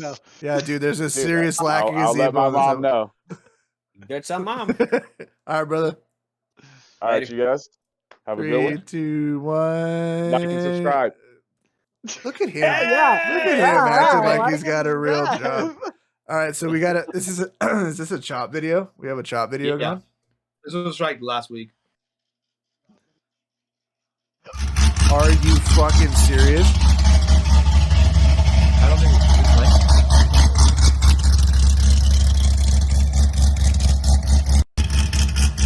That's my license plate. What does it say? Stock LS7. That's so fucking good. Mom says I can't speak. That shit sounds so nice. Yeah, I've always wanted a car that just sounds like it's making popcorn, so that was cool. All I'm saying is, I think you should throw a Super Vets kit on it because that'd be tight. And no, it's too wide. It's too wide. Get out of here. It's already Get him out of so here. wide. Boo this man. I'm 35 on the back with room to spare. I can fit a 355 on the stock kit. I don't need to go any wider. I'm gonna bring it up so you can see. So essentially, they make Super Vets makes body kits for mainly C6 and C7 vets, and they're wide as shit. But they're so pretty, and you can't tell me they're not. Super Vets has a bad rep, actually. Really? Yeah, I believe that. Their what's it called? Their quality control has been really shitty ever since COVID because they usually just get their shit from China anyways. But now it's worse. Why does it have COVID on it? No, yeah, they're just not. Look at how good that looks, though. Look at how. They have like a 6-month lead time to get anything. It's ridiculous, and it's so expensive for fiberglass fenders. Yeah, but you got the thing you got to understand. This is just because like I did some composite work back in the day. Yeah. So like I don't know. I'm not gonna lie. I'm kind of on Sabir's side. I feel like the factory body honestly actually might look better. This is cool if you have a show car, but it's not great for a usable car. Like then you have to run like a crazy offset wheel, and it kind of throws off the whole suspension geometry of a C6. I don't give a fuck. Which is already really good. No, that's the thing. You wouldn't want to ruin. Who are the dudes at HGK? I think are the Russian dudes or Slovakian dudes that make all the Kevlar body kits for like the drift cars and shit. Oh, I think didn't they do like the BMW ones? They did, yeah. They did the Eurofighters, yeah. But they also do, sick. Do all the carbon Kevlar shit for all like Matt Field and all those dudes that are running vets in FD right now. Oh, I didn't know that. Yeah, that's sick. Yeah, so they do like so there's a company Super Doof, and they do a lot of the like S chassis shit, and they actually do a full wraparound rear body panel. So it's basically you strip the quarters and the whole rear off the car, and you can put two like composite panels on that meet in the middle and they seam, and it's the whole back of the car. and it's super flexible. So if you bang it and you break it, you don't have to do metal work. You just pop the fucking side panel off, slap a new one on, and fucking run. So they kind of do the same kind of shit for vets with HGK, but they're really flexible. They're super thin. I'm sure you've seen that Eurofighter where you can like, they had one in naked Kevlar and you could see your hand behind it if you fucking ran your hand inside the body panel because the Kevlar is so thin. Yeah. It's literally just enough to look like a car, like, because it doesn't functionally need to be anything because it has a roll cage, right? So it's like, just make it as thin as you can. But they're relatively inexpensive for what it is, and it's really strong and flexible and shit like that. So that would probably be like the right way to go. I just like the aesthetic, like it just looks fucking really aggressive on those kids, and I like their lighting elements. Like their head and tail lights are really nice actually for like what they are. But this is all from a dude who doesn't actually drive a Z06, so like, you know, whatever. I look at pictures on the internet. It's funny, like exactly. Thank you. Yes. I was expecting a more exciting reaction because Alex has always talked about how he wants a black Z06, right? I do want one, but it's like I'm not gonna be like, oh, dude, let me suck your dick. You're fucking no, you don't have to jerk him off. I mean, you can if you want, but like, it's nice. I've never driven a Corvette, so like one of these days we're gonna have to swap cars. Timmy, I don't know. You scare the shit out of me with your driving, and you haven't seen my driving in years. That's all. I don't think that matters. I've driven behind you, and I don't think that matters. Like, yeah, it hasn't changed. I'm the guy that we didn't. I wasn't on the last podcast, so I don't know if you guys talked about the drive or not. But I mean, it was really fun because like Mike in the new STI was really pushing, and it was cool. That we did talk about, yeah. Yeah, so like it was just me and Mike flying through the canyons, and then we had to kick it because like Matt was behind us in his BRZ, which I mean he was doing good. He might have been scaring Alex a couple times from what Alex told me. Not this Alex, different Alex for the record. No, different Alex. But me and Mike were flying by, and I'm typically the guy that's like slowing down, waiting for everybody else to like kind of catch up with me. So like Mike was on my ass the whole time. It was like, fuck yeah, like new STI. Satbir doesn't know this because I mean he doesn't hang out with us, but Mike did. What'd you drop off your STI for on Monday? Oh, a little Flex Fuel 85 and a Cobb 20G turbo. Are you doing the whole thing? You're doing the whole thing. Right. So you're going full 400 horsepower. 400 horsepower. Yes. So it's gonna be pretty exciting. Kyle's got some fat meaty tires coming for the GTI. I saw that too. They're already on them. Are they already on them? Does it feel awesome? Does it hook better? It hooks and just now wants to jump lanes. Like torque steer like a motherfucker. It's disgusting, dude. So all-wheel drive, like just spinning like anymore. It just like wants to just completely jump lanes and. It's brutal. It's just like when I'm driving, it sounds like, just sounds like plastic. Like when I'm just cruising around on the roads and stuff. Like the shit just hooks and goes now. Fuck yeah. I feel like that all-wheel drive setup is going to be so money for that car. Like actual real traction is going to be great. Yeah. So I don't know if Satbir, if you ever listened to the podcast, but Kyle's got a 560 wheel horsepower GTI. Isn't that the GTI I saw at the meet? Yes. Yeah, the red one. Yeah. So it was sick. So he's doing a Golf R all-wheel drive conversion. Oh Jesus! So you're gonna have. This is what I really love about that is you're gonna have one of the very few 3-door, like essentially Golf Rs, in the States. Yeah, probably not. Really dope. It might be like I haven't seen. I mean, I follow like a lot of the VW communities, and I want to say that I'm the only 3-door guy actually doing the all-wheel drive setup. That's pretty wild. What, do most people only do it on the 5-door setup? Well, no, all the Golf Rs are 5 doors in the States, so we just Oh, really? Yeah. We never got a 3-door Golf R, so yeah, huge bummer because that shit's so. If they brought the S3 hatch, Also would have been tight, but real talk, here's the real question. Satbir, when are you throwing beadlocks on the C6? What's up? It's not built for drag. I like using it in canyon. So my next set of wheels are going to be the Apex. They just made the new set for the wide body vets. Yeah. So it's 18 by 11, 18 by 13, I think. Oh, so you're 11 in the Apex, front. is that the same wheel that 18 by Varun 11 put on the his front, GT3? Yeah. Is Oh that the yeah, same... not those. They made a new one after those. Okay. Oh, okay.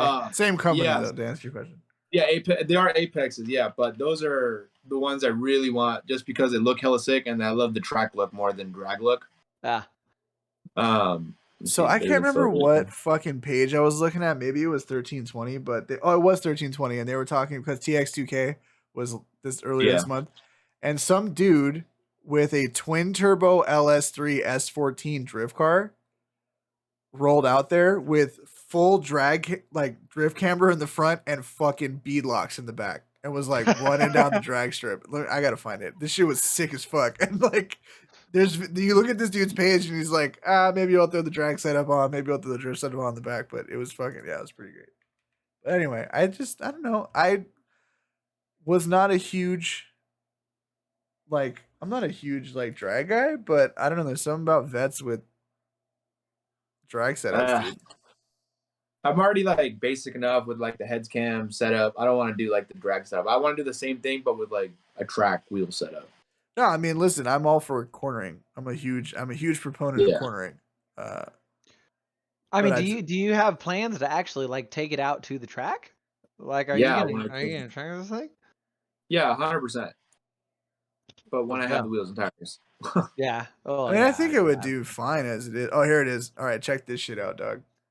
Yeah, I mean, as is, it would. I'm sure it would do great. But I've never even driven one of those. My bad. It's a big single turbo S14. Yeah, it's a big single turbo LS S14 with a higher AM. But still. Yeah, dude. And then check out. Look at this shit, dog. Good God. He's got work equipped 5s as his fucking rear drag setup, dude. That's so baller. And a hood dump. I wish I had money. Get a job. What? Huh? I was about to say that, man. I don't want to be a dick. Get a what? You never watched the show, huh? Right, okay. I don't know what you're talking about, bro. I'm a DoorDasher. Y'all can fuck off. DoorDash in your S4? DoorDash in the S4? No, I'm the S3. Oh, he was serious. Damn, that's actually, I'm a little depressed now. Damn. I'm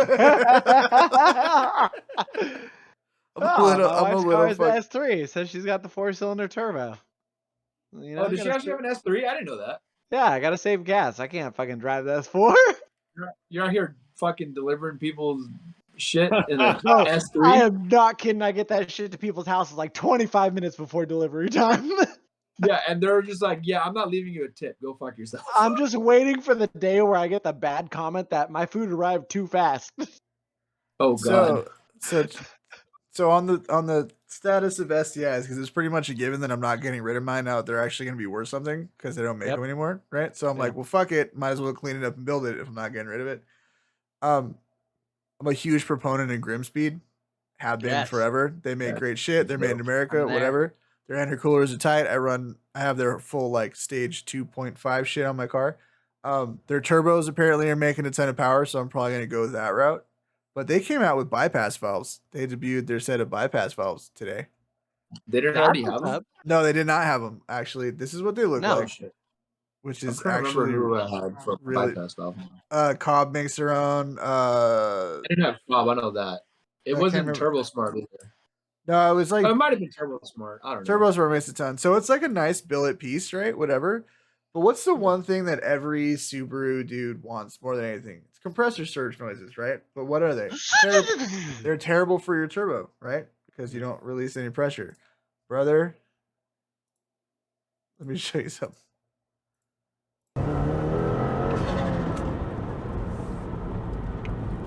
Wait till you hear the outside.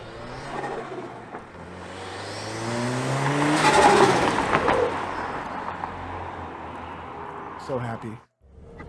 Oh shit! That's all we need. That's all I needed. That's it. Still get real. How are they doing? It's just a really tight recirc. Just a really tight recirc. But most recircs, when they're tight, they just do the right. They're just a super tinny. This, for whatever reason, gives you the flutter. And I'm like, that's all I wanted. That's all I ever wanted in a car. And now I don't have to worry about grenading my fucking turbo from too much compressor surge. So I'm stoked. Put that on your car, Mike, because yours will be faster than mine really quick. So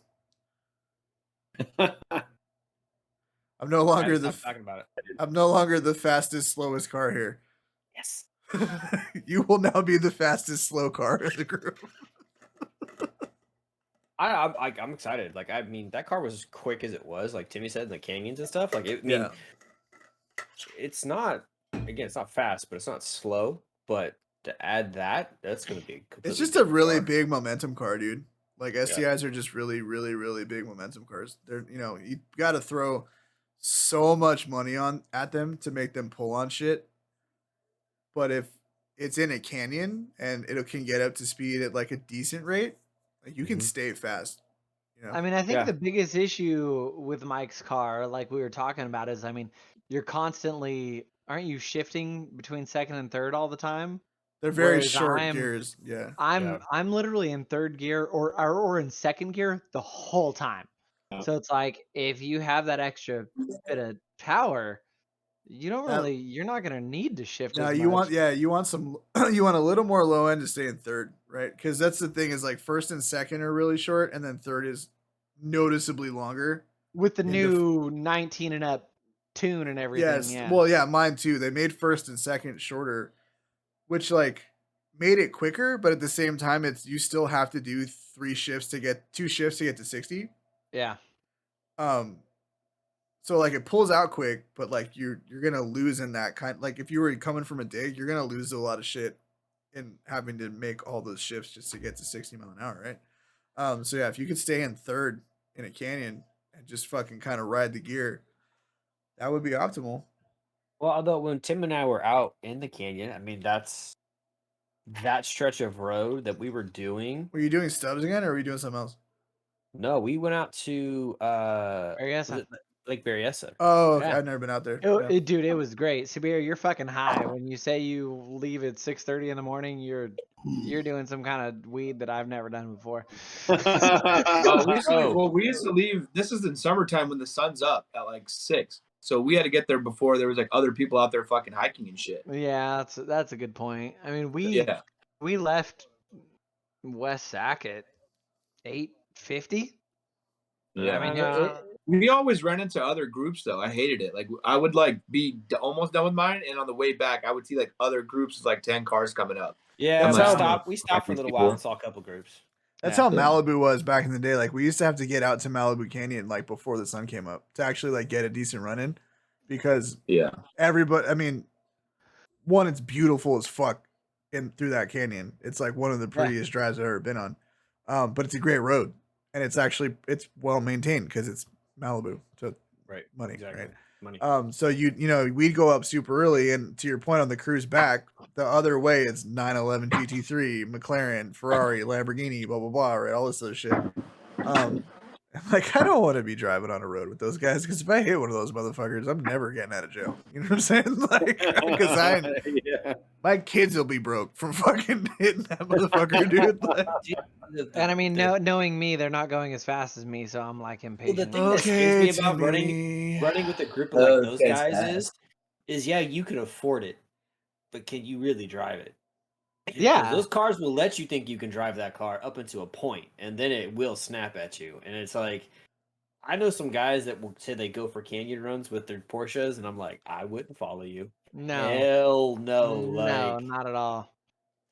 I mean, when I was selling cars, I mean, I had a few people try and drive the Porsche on Horseshoe Bar, and I mean, this is cool. Do you want me to show you like? What are you talking about? English Colony back there? Are you talking about English Colony, Horseshoe Bar, that whole area? Yeah. Like there's people that like don't understand like what a Porsche actually does. So it's like the people that like take their car on drives that don't actually drive. Like I just like Mike said, like I don't want to be behind you. I don't want to be near you. I don't know that you actually know what you're supposed to be doing. Let me tell you something. I took a customer on a test drive in an SVR, and he wanted me to drive on fucking English Colony.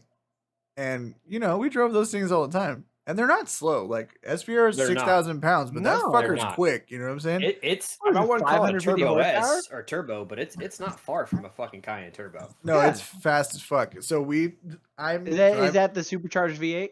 that's the 550 horsepower supercharged V8 with the like big ass brakes and like really well tuned adaptive ride and all the other shit.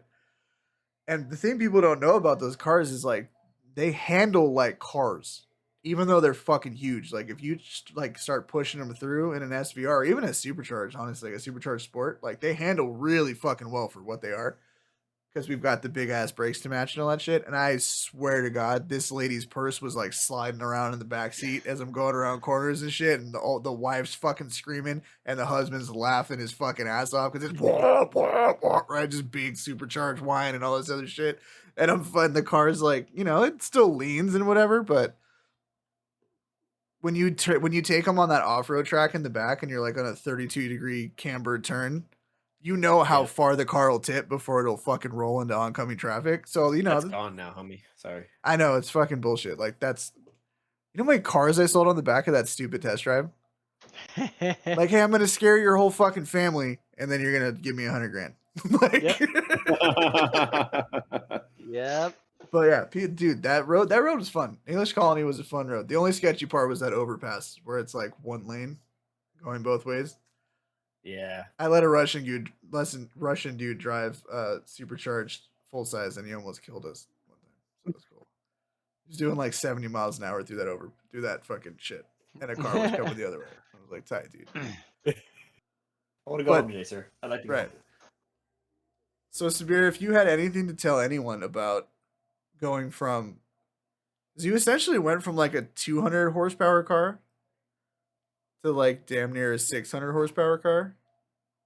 Hey, like there's a lot of power. Okay. There's a lot of power the levels. WRX was like 220. Okay, 220. Give him that. I think he's talking about the M3. Yeah. I mean, the WRX was probably 220 to the wheel. Big Civic SI First energy. of all, it dynoed at like 308. Kiss my ass. In 2011. Yeah, whatever, whatever, bitch. My STI dynoed at 311 in 2020. Get out of here, dude. But like, if you had to, and we've talked about this on the show before, but it's like, if you've never driven a really fast car, but you see all the horsepower numbers that are thrown around on the internet, 600 horsepower doesn't seem, quote unquote, like a lot. No, it's ridiculous how fast it is. Like, one is also, the first thing I'd say is don't believe any horsepower numbers you see on the internet. They're all inflated. I will tell you that for sure. That's fair. Like almost like 90% of the people that are posting them on there are like either not doing the same, like however they're supposed to do their dyno jet or whatever, or they're putting like a different correction number and people don't notice that because they don't know anything about that stuff. But that on top of, if you've never driven a fast car, I wouldn't really recommend buying a fast car. Like, I drove 2 slow cars really fast is what I did to learn how to drive properly. And then I went into, and you know, like the WRX was way too fast for a high schooler to start off with, but now it would seem like really slow to me to have that car. But I went from that to a M3 that could handle really well. And then I had 3 bikes in between, and one of them was a liter bike. And that R1 was like so fast. What's 0 to 60 in like 3.2, right? Some shit like that in one of those things? Or is it less than that? Probably less than that. One? I think it's less. Yeah. Oh, I never really launched it, but that thing wasn't stock either. So I actually had a full exhaust system and smog block off plates and a power commander, and it was like near like probably 180, 190 horsepower on a bike that weighs nothing. And I had to sell it because I was like, I'm definitely gonna kill myself. I want to just put into perspective that has as much power as your 3,000-pound 3 Series, which is fucking crazy when you think about it. Yeah, but so I got used to the speed in a sense, but I didn't like the fact that it was on 2 wheels and I was really reckless. You're exposed, right? You're very exposed. Like there's nothing. Yeah, exactly. And I've been hit on a bike twice, so it's like it's not fun, and just like whatever. I'm over it. I still want another bike. I have a bike in the garage right now that I'm actually fixing, but whatever. That's another story. I would say if you're gonna get a fast car, don't just go straight out and buy a fast car if you don't have experience driving a fast car. That's like the biggest rule. Anyone could. That's a common sense at that point. Like don't get in a big dick measuring contests with your friends because they have V8s with 500 horsepower and you've never had one. Like, just go out and buy, like, I don't know, like a BRZ or something. Enjoy it. I was just gonna say that. It's such a good car. I think learn how to drive. It's today's Miata. You know, it's like the perfect car to like floor it on every turn. Yeah. And it's like really forgiving in a sense. And then you can learn. And then once you're done with that, move up to like, I don't know, like E46 M3 type power. Yeah. And then work your way up. Don't just go from like, yeah, I daily drive a car, but I love cars. I'm going to go buy a 600 horsepower Vet that has the C7s. You know, they have a lot of technology, but it's like, I don't like C7 Z06s. My brother-in-law has a C7 Z06, and I drove his car the other day, and I thought it was so boring. Like, even though we have the same amount of horsepower, like to the wheel, probably, it just felt those are so boring. 650 crank, right? Because they're blown. 650 crank, yeah, and yeah, LT4, you know, 6.2 supercharged. So it's a lot of power, but to me, it felt like not fun just because it was so tame. And I'm like over here flooring it and going through the gears. I'm like, why does this just feel like it's not as raw? And it's called refinement. It's refined. It's way too refined and it's so boring to me. And I'm just like, I'm so glad I have a C6 because it's literally like you have a 7-liter V8 and you have a transmission that works and it's going to your rear wheels. It's the Viper. It's the Viper rule, right? It's like that's why Vipers are great because they'll kind of kill you, right? That's like one of the only cars I'd sell my car for is a Gen 5 Viper. The only car that'll probably kill me more than a C6 Z06. Wait, Gen 5's the last gen? The newest body, body style. I love that car. That's like I want one of those so bad. Which is so funny because you know what killed that car? C7 Z06. Yep. Because it was lighter and it was faster. It was lighter and it's faster. I don't care. I would still rather have the 8.4 liter V10. It's because it's ignorant. It's stupid. It sounds cool. It's terrible. Exactly. It's like not efficient. But if you get an ACR, I mean, dude, listen. Dude, listen. Calvo Motorsports ACRs. Oh my god. 2,000 horsepower and just drive it around. It hooks like a motherfucker. Never slips. Never fucking spins it. I don't know how to do it either. Sequential transmission. Give them 80 grand and you have like some retarded car that you can't like mess up. You just go in a straight line and you can. Hey, we don't use that word. Dumb as fuck is the word. Dumb as fuck. No, but it's true. Yeah. They hook it like 2,000 horsepower. They just hook. I don't know how they do it. It's insane. It's really, really, from what I've read, and I read a lot into them when I watched a couple like 1320 videos about them, and you just see the Calvo guys just running super consistent with no drama. Yeah, and it's like they're tuning, dude. They do boost by gear, and they're just so fucking meticulous about it, about like their boost maps. It's like Steve Dinan levels of like fucking psychotic tuning, right? Like Steve, and I've talked about this before, but like then Steve Dinan runs Carbon now because he sold Dinan off, but he's like, hey, you have an F90 chassis M5 or M8, like put any gas you want in your car, it'll figure it out. Anything from 91 to 103 octane in the car will just figure itself out. Like, who the fuck? Hey man, I told my dad about it. I'm just waiting for him to text me and be like, hey, who's that tuning? $8,500 bucks. $8,500 He has a 900 horsepower M5, dude. That's fucking wild. What are you talking about? Send me the link. I'll send it over to him right now. It's $8,500 bucks, and that includes springs, by the way. It's intercoolers, intakes, and a tune. And the car will, at 100 octane, it'll make 920 wheel horsepower. And then on 91, it'll make basically stock, but it'll run E85. It'll run any combination of those fuels because it has like a really sophisticated like knock reading. So so basically what it is it's constantly measuring the fuel level. As the fuel level changes, once you restart the car, if it notices a fuel level change, it'll run a knock pattern for like 90 seconds, determine how much timing advance it can give for the fuel in the tank, and then run the tune and give you appropriate power to make sure it doesn't grid the engine. Essentially, the tune is like $6,000 and you're paying for a few parts. Yeah. Yeah, it's like $1,500 in aluminum and a bunch of fucking R&D. You know what I mean? Like, which I'm here for, dude. Like that's fucking ridiculous. You know, like I think that's the level of flexibility that like everybody wants, right? Like, oh, just whatever's at the tank, I can just throw it in the car and it'll figure itself out. And sometimes it's faster and sometimes it's slower, but I never have to worry about it blowing itself up. And that's like the number one thing, especially in a $100,000 car to begin with. Yeah, for real. But yes. I don't know. So before we wrap this up, because we're pushing like 2 hours, what are the long-term plans for the car? I know you're gonna put new wheels on it. You're gonna put new rubber on it, I'm sure. But what are you gonna do past that? Like, what are your long-term goals?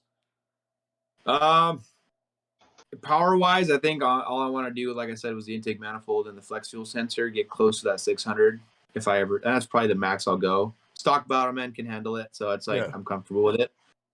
Wheels and tires, and then I just want to start tracking it after that. But it'll probably be like next year when all that happens. Yeah. I drive it on. I go on canyon runs all the time.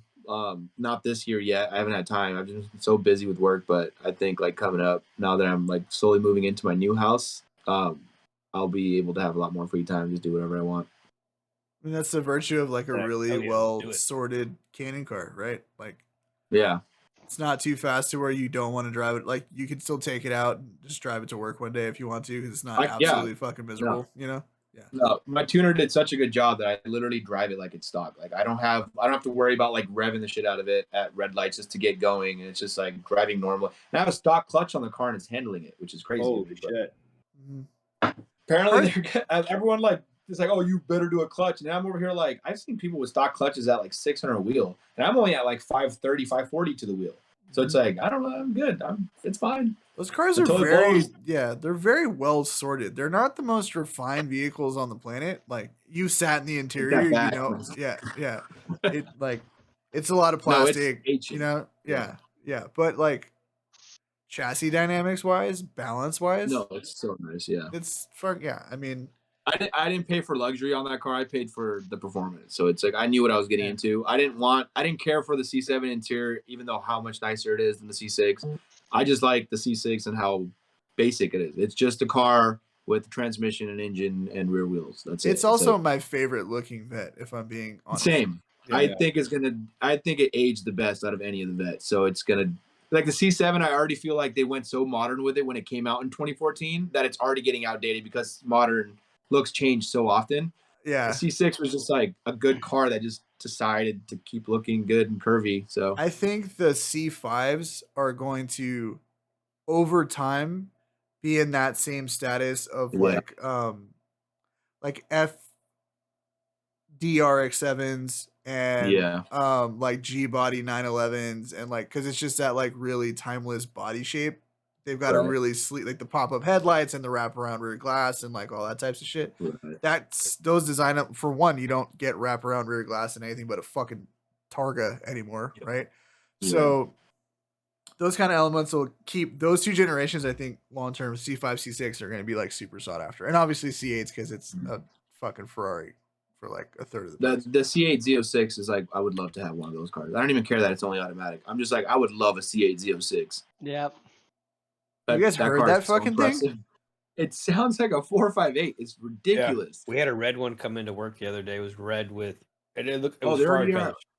Oh, there is a C8 Z06. A Z06 or just no, this is a regular C8. Yeah, it's got to be because because the C06 is the Z06 is a still flat sounded plane. insane. Yeah, still sounds great. Yeah, Z06 is a 6.6 liter. It's a 6 liter, right? 5.5. 5.5. Yeah. 5.5 liter flat plane crank V8 makes 620 670 horsepower. I'm like naturally aspirated. I mean factory. I'm like that's ridiculous. It's the most powerful naturally aspirated V8 in history. Period. V8, yeah. Production V8. Production in a Chevrolet, right? In a Chevro fucking in a car. Once like markups are kind of like if they ever end, that car is sub 100K at MSRP for a base Z06. For a base Z06, yeah. For sub 100K though, you get our car like that. That's like pretty insane. The fact that you can get a like at sticker a Z51 C8 Z06 for $75,000 is fucking insanity. It's such a fast as that car for the money. It's a lot of car for the money. Jesus, dude, you can't. That's think about this. That's RS3 money. Yeah.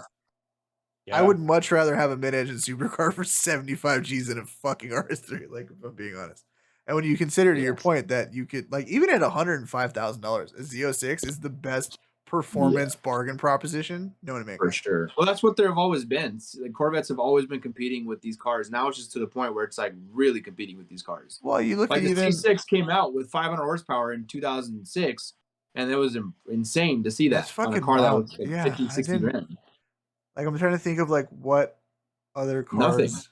Nothing naturally aspirated back then was, just randomly coming out with 500 horsepower other than like Vipers and supercars. Well, you think about it, right? I mean, for the Yeah, it's most fucking part, wild. like when muscle cars came out in like what, the 60s or 50s, 60s, 70s. There was the Vet, there was the Mustang, the Camaro. All those cars were there. Yeah. Corvette was the only one that didn't really get killed off. I mean, Mustang didn't get killed off either, but at the same time, the Mustang evolved. We had the Mustang too, though. We had the Mustang too for a while, which is basically dead as far as I'm concerned. Yeah. I mean, but Corvette went one route. Mustang kind of didn't, I guess. I mean, Corvette kind of did become this like sports car heritage, coupe cabriolet, if you want it to be. Yeah, I think kinda, you know what I mean. Versus yeah, like the Mustang didn't get that. Well, like a Corvette was like America's take on like an English sports car roadster, right? Yeah, like I guess so. That's the best point of that. Yeah, and like the Mustang was like a pony car. It was a muscle car. And now over time, like the Mustang in its own right is a legitimate sports car, right? Like it's same thing with the Camaro. They're not muscle cars anymore. They're V8 sports cars. They handle like sports cars. They put up lap times like sports. They're still boaty though. Have you driven like I've driven a 6th gen 1LE SS, and I still thought it was boaty. It's wide. It's wide, and I'll give you that. But it was the acceleration. I think if it had aftermarket suspension, it'd be a huge difference. But like when I was like kind of ripping through it, it just felt like. Well, what setting did you have this suspension in though? Because those have the mag ride. That's the thing. Is that so? Yeah, so the 1LE specific, and this is why I was really hard up for a 1LE before I realized having an 8-year-old with a fucking 2-door is stupid. You get the full mag ride suspension on there, so you can get the really soft, comfortable fucking ride, and then you hit it. It might have been the setting. Yeah, but like Challengers are super boaty. I would argue that a Charger handles better than a Challenger. I would rather get a Charger. Yeah. I would rather get a Charger wide. Honestly, I would really get a Charger wide body Hellcat because that with a good tire and you're actually hooking, it's pretty fast. And also that car looks sick as fuck. There's one I see like almost really every day on the way home, and I'm like, why does this car look this good? This car's built on a almost 30-year-old Mercedes S-Class chassis. Why does it still fucking look this good, dude? No, that shit's wild. I think, but like, that's always been my big like love song to Chevrolet is like, you get so much performance for so little money, comparatively. Like a Gen 6 ZL1 is a fucking ridiculous car to be able to buy for $70,000 brand new. Big time. Ridiculous like anything that'll put up numbers like that for sub 100K is fucking wild. So buy American, It sits really good in my rear view, and your rear view of what, bitch? Your car doesn't run. Anyway. Yeah, maybe you'll find a Z06 for under 25 grand. Good luck. All that NFT money, and you still can't get your GTR fixed. Hey. Oh, damn. Lenny. Poor Lenny. Hey, listen, this man besmirched the R34 in public. Yeah. He did. Said it. He owns an R32 and a very nice R32 and a very nice R32 with a top secret built engine. So like he's got the cred, but like at the same time, don't be talking about my boy like that, dog. Hey, is that the one that was at the meet, Timmy? No. That was a different Skyline. Letty, you can go in the garage, but you can't drive that shit on the street. This guy might don't even fucking try. I've been trying to get you to go for a drive for how long? Oh, is that the biggest issue? Is that your shit registered, motherfucker? Yeah, come on. It's broken. Didn't he say it's broken? He said it was broken. No. He doesn't. Power steering rack. It's not broken. He doesn't want to be seen in public with that tent. That's all. The tent's really gross. It's factory.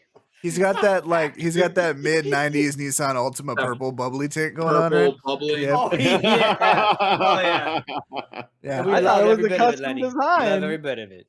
He's out here driving around in every Fast and the Furious generation kid's wet dream with busted ass tint on the car, and it's so disrespectful. I can't stand it. Like literally shitting on everyone's dreams. Like just taking a big fat dump. I'm like, thank you. You're welcome, buddy. Anytime. We appreciate you, buddy. Yeah, we do. Sabir, it's time to go on a drive. Mike's gonna get his car back from M45. It's time to go on a drive. I'm Is M45 Snail same people or is that different? Yes. Oh, well, it's so the that same shop shop. is in Auburn, right? Yes. Yeah, it's where it's at right now. Have you seen the shop across the street? It's called Gen 5 Automotive. Yes. That's where my Z06 was built. Oh, okay. Oh, Okay. Yeah. Okay. Yeah. No shit. Well, look Okay. at that. Look, you look Crazy. at it. Yeah. Small Yeah. world.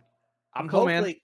I'm gonna try to get up there on lunchtime tomorrow and get some pictures of it. Hopefully, Kyle, did you get to see it at all? I did not. I just dropped Lupe off and then bounce. It was on my lunch. So How long are they going to have There's it, Mike? coolant in the oil. It Hopefully by needs Friday? a new motor. It's Wait, it's going to be done by Friday? Mm-hmm. Like full 400 horsepower tuned, ready to go by Friday. Mm-hmm. Fuck yeah, dude. That's tight. yeah. That's So you're gonna fucking- be here on Saturday, right? Who, me? Yeah. Yeah. If you pay the $2,800 it takes to transport my car down there and back, I will fucking be there. Yeah. I'll sign up for the financing for the loan, and you can get here, and then it gets rejected, And then I'll just have to drive it 25 fucking hours back in the middle of tornado season. Yeah, seems legit, dog. Thanks a lot. Just start a GoFundMe account. All we need is 2,500 people to donate $1. We'll Everybody, be fine. yeah, all 25 people that watch this podcast. Lupe's calling you out, Mike. Oh, damn. what is Anytime you Lupe want, drive? Lupe. What is Lupe drive? Lupe's got the 2.5 RS, right? 2.5 RS, the wagon. Oh, Japan. It's actually a WRX, isn't it? Yeah. That he had E85 on for Lupe. What was that, like a week? 2 and weeks. Then it blew a rod.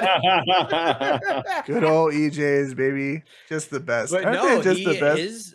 he just got it. I think he just finished his 500-mile break-in period, right?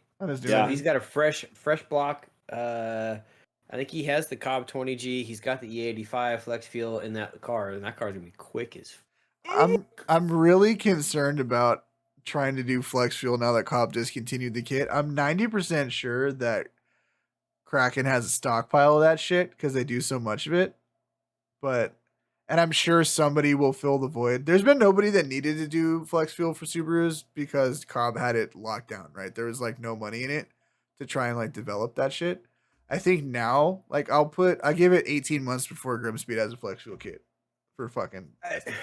And honestly, it's kind of why I pulled the trigger right now. It's a smart move. If I was in a position to like throw $4,000 at my car just to put E85 on it and just have that part done right now, I would. But moving across the country is a little rough on the pocketbook, so you gotta kind of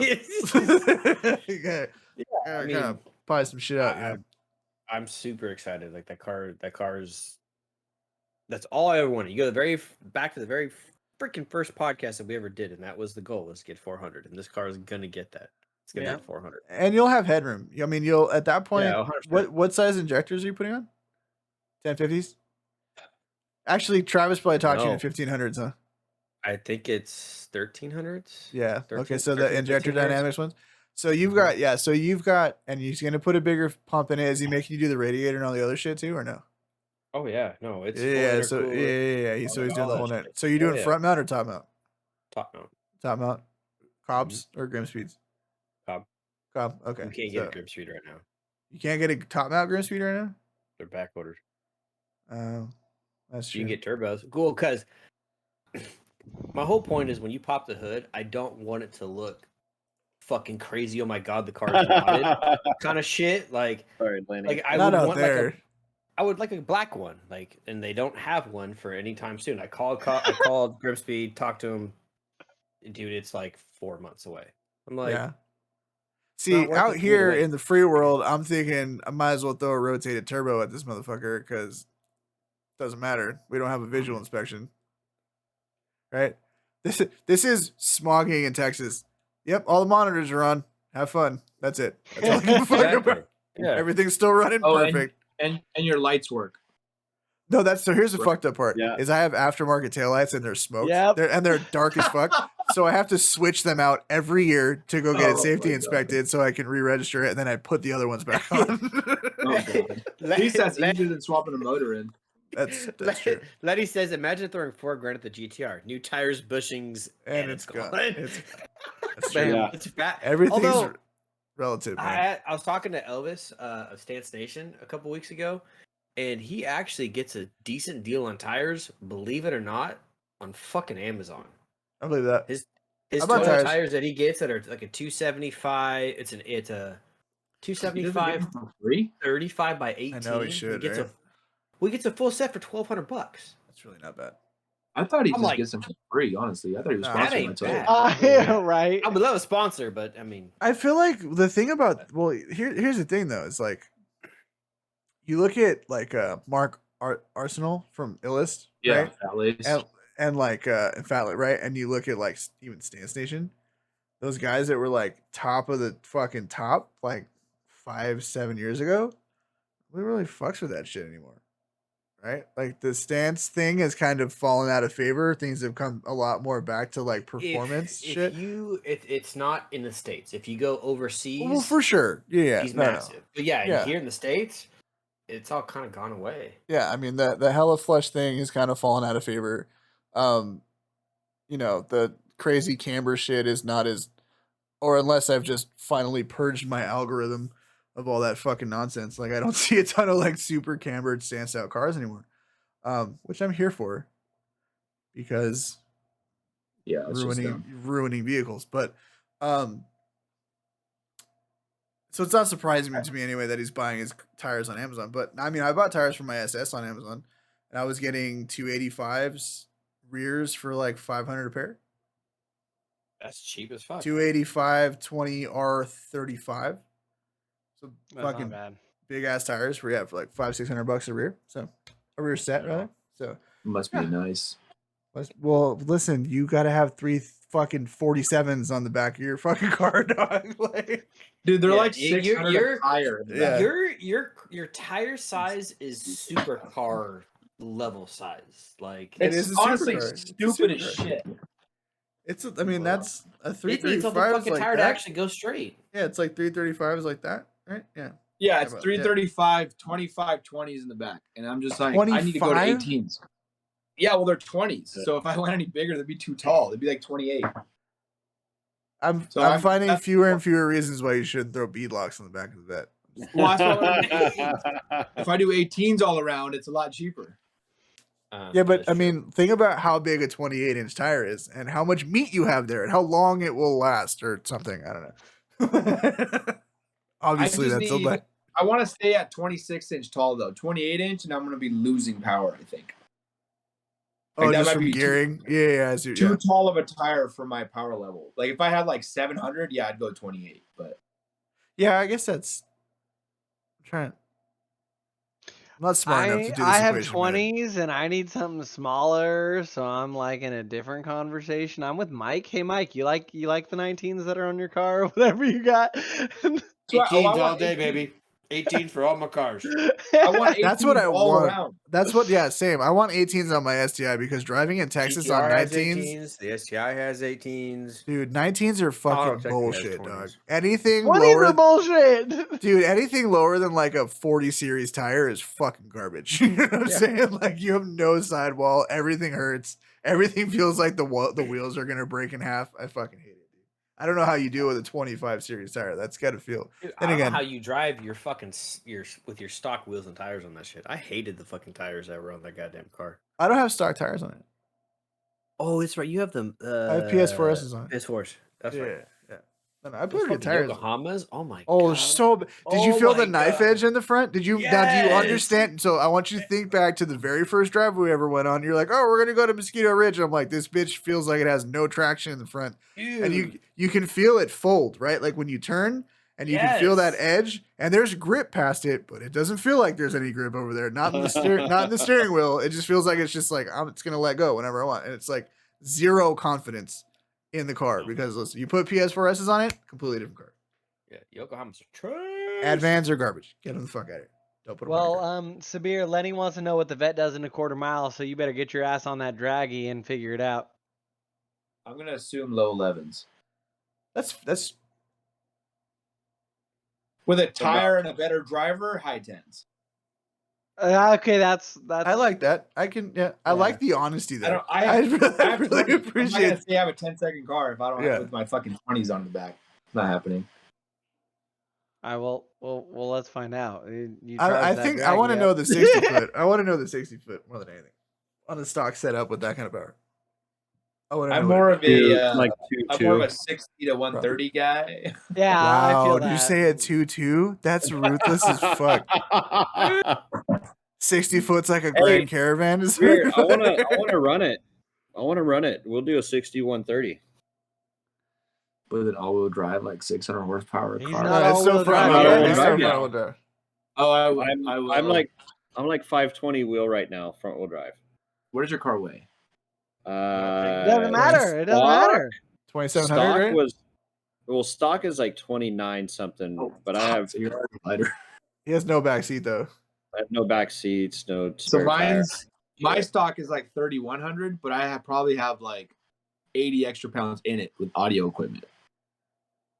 So I'm like 3,200. You should But get I'm it. aerodynamic, and I have long That's ass true. gearing on the TR6060. Dude, Like it's ridiculously long.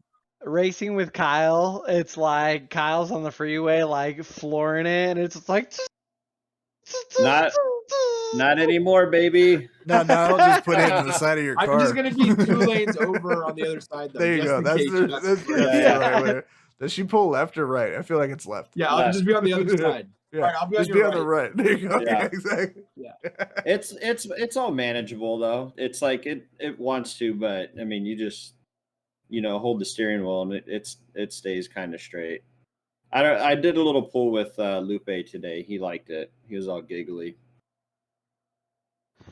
I believe that. I believe that for sure. I like your car a lot, but we're pushing 2.5 hours, so that's probably a podcast. We've been up, we've been down, we've been poor, we've been broke, we've blown up cars and we've rebuilt them. We laughed, we cried, and we made fun of Lenny for liking pictures on the internet and thinking they're worth money. So we're gonna we're gonna call it a show. Thank you guys all for hanging out. We always appreciate it. We'll be back in a couple of weeks. As always, like and subscribe. Follow Satbir. He's got a Z06. He's got something way cooler than anything we have. What's your handle? Scuba-matic? At Scuba-matic. At Scuba-matic on Instagram. You can find us at Revmatch Podcast anywhere that anyone gives a fuck. Yes, sir. Hopefully this time next podcast, Mike's got a 400 horsepower car. Yeah. We'll talk about that. We'll be there. We'll figure out some other shit to talk about. Maybe Jamal will be in the gazebo again, as we prefer him.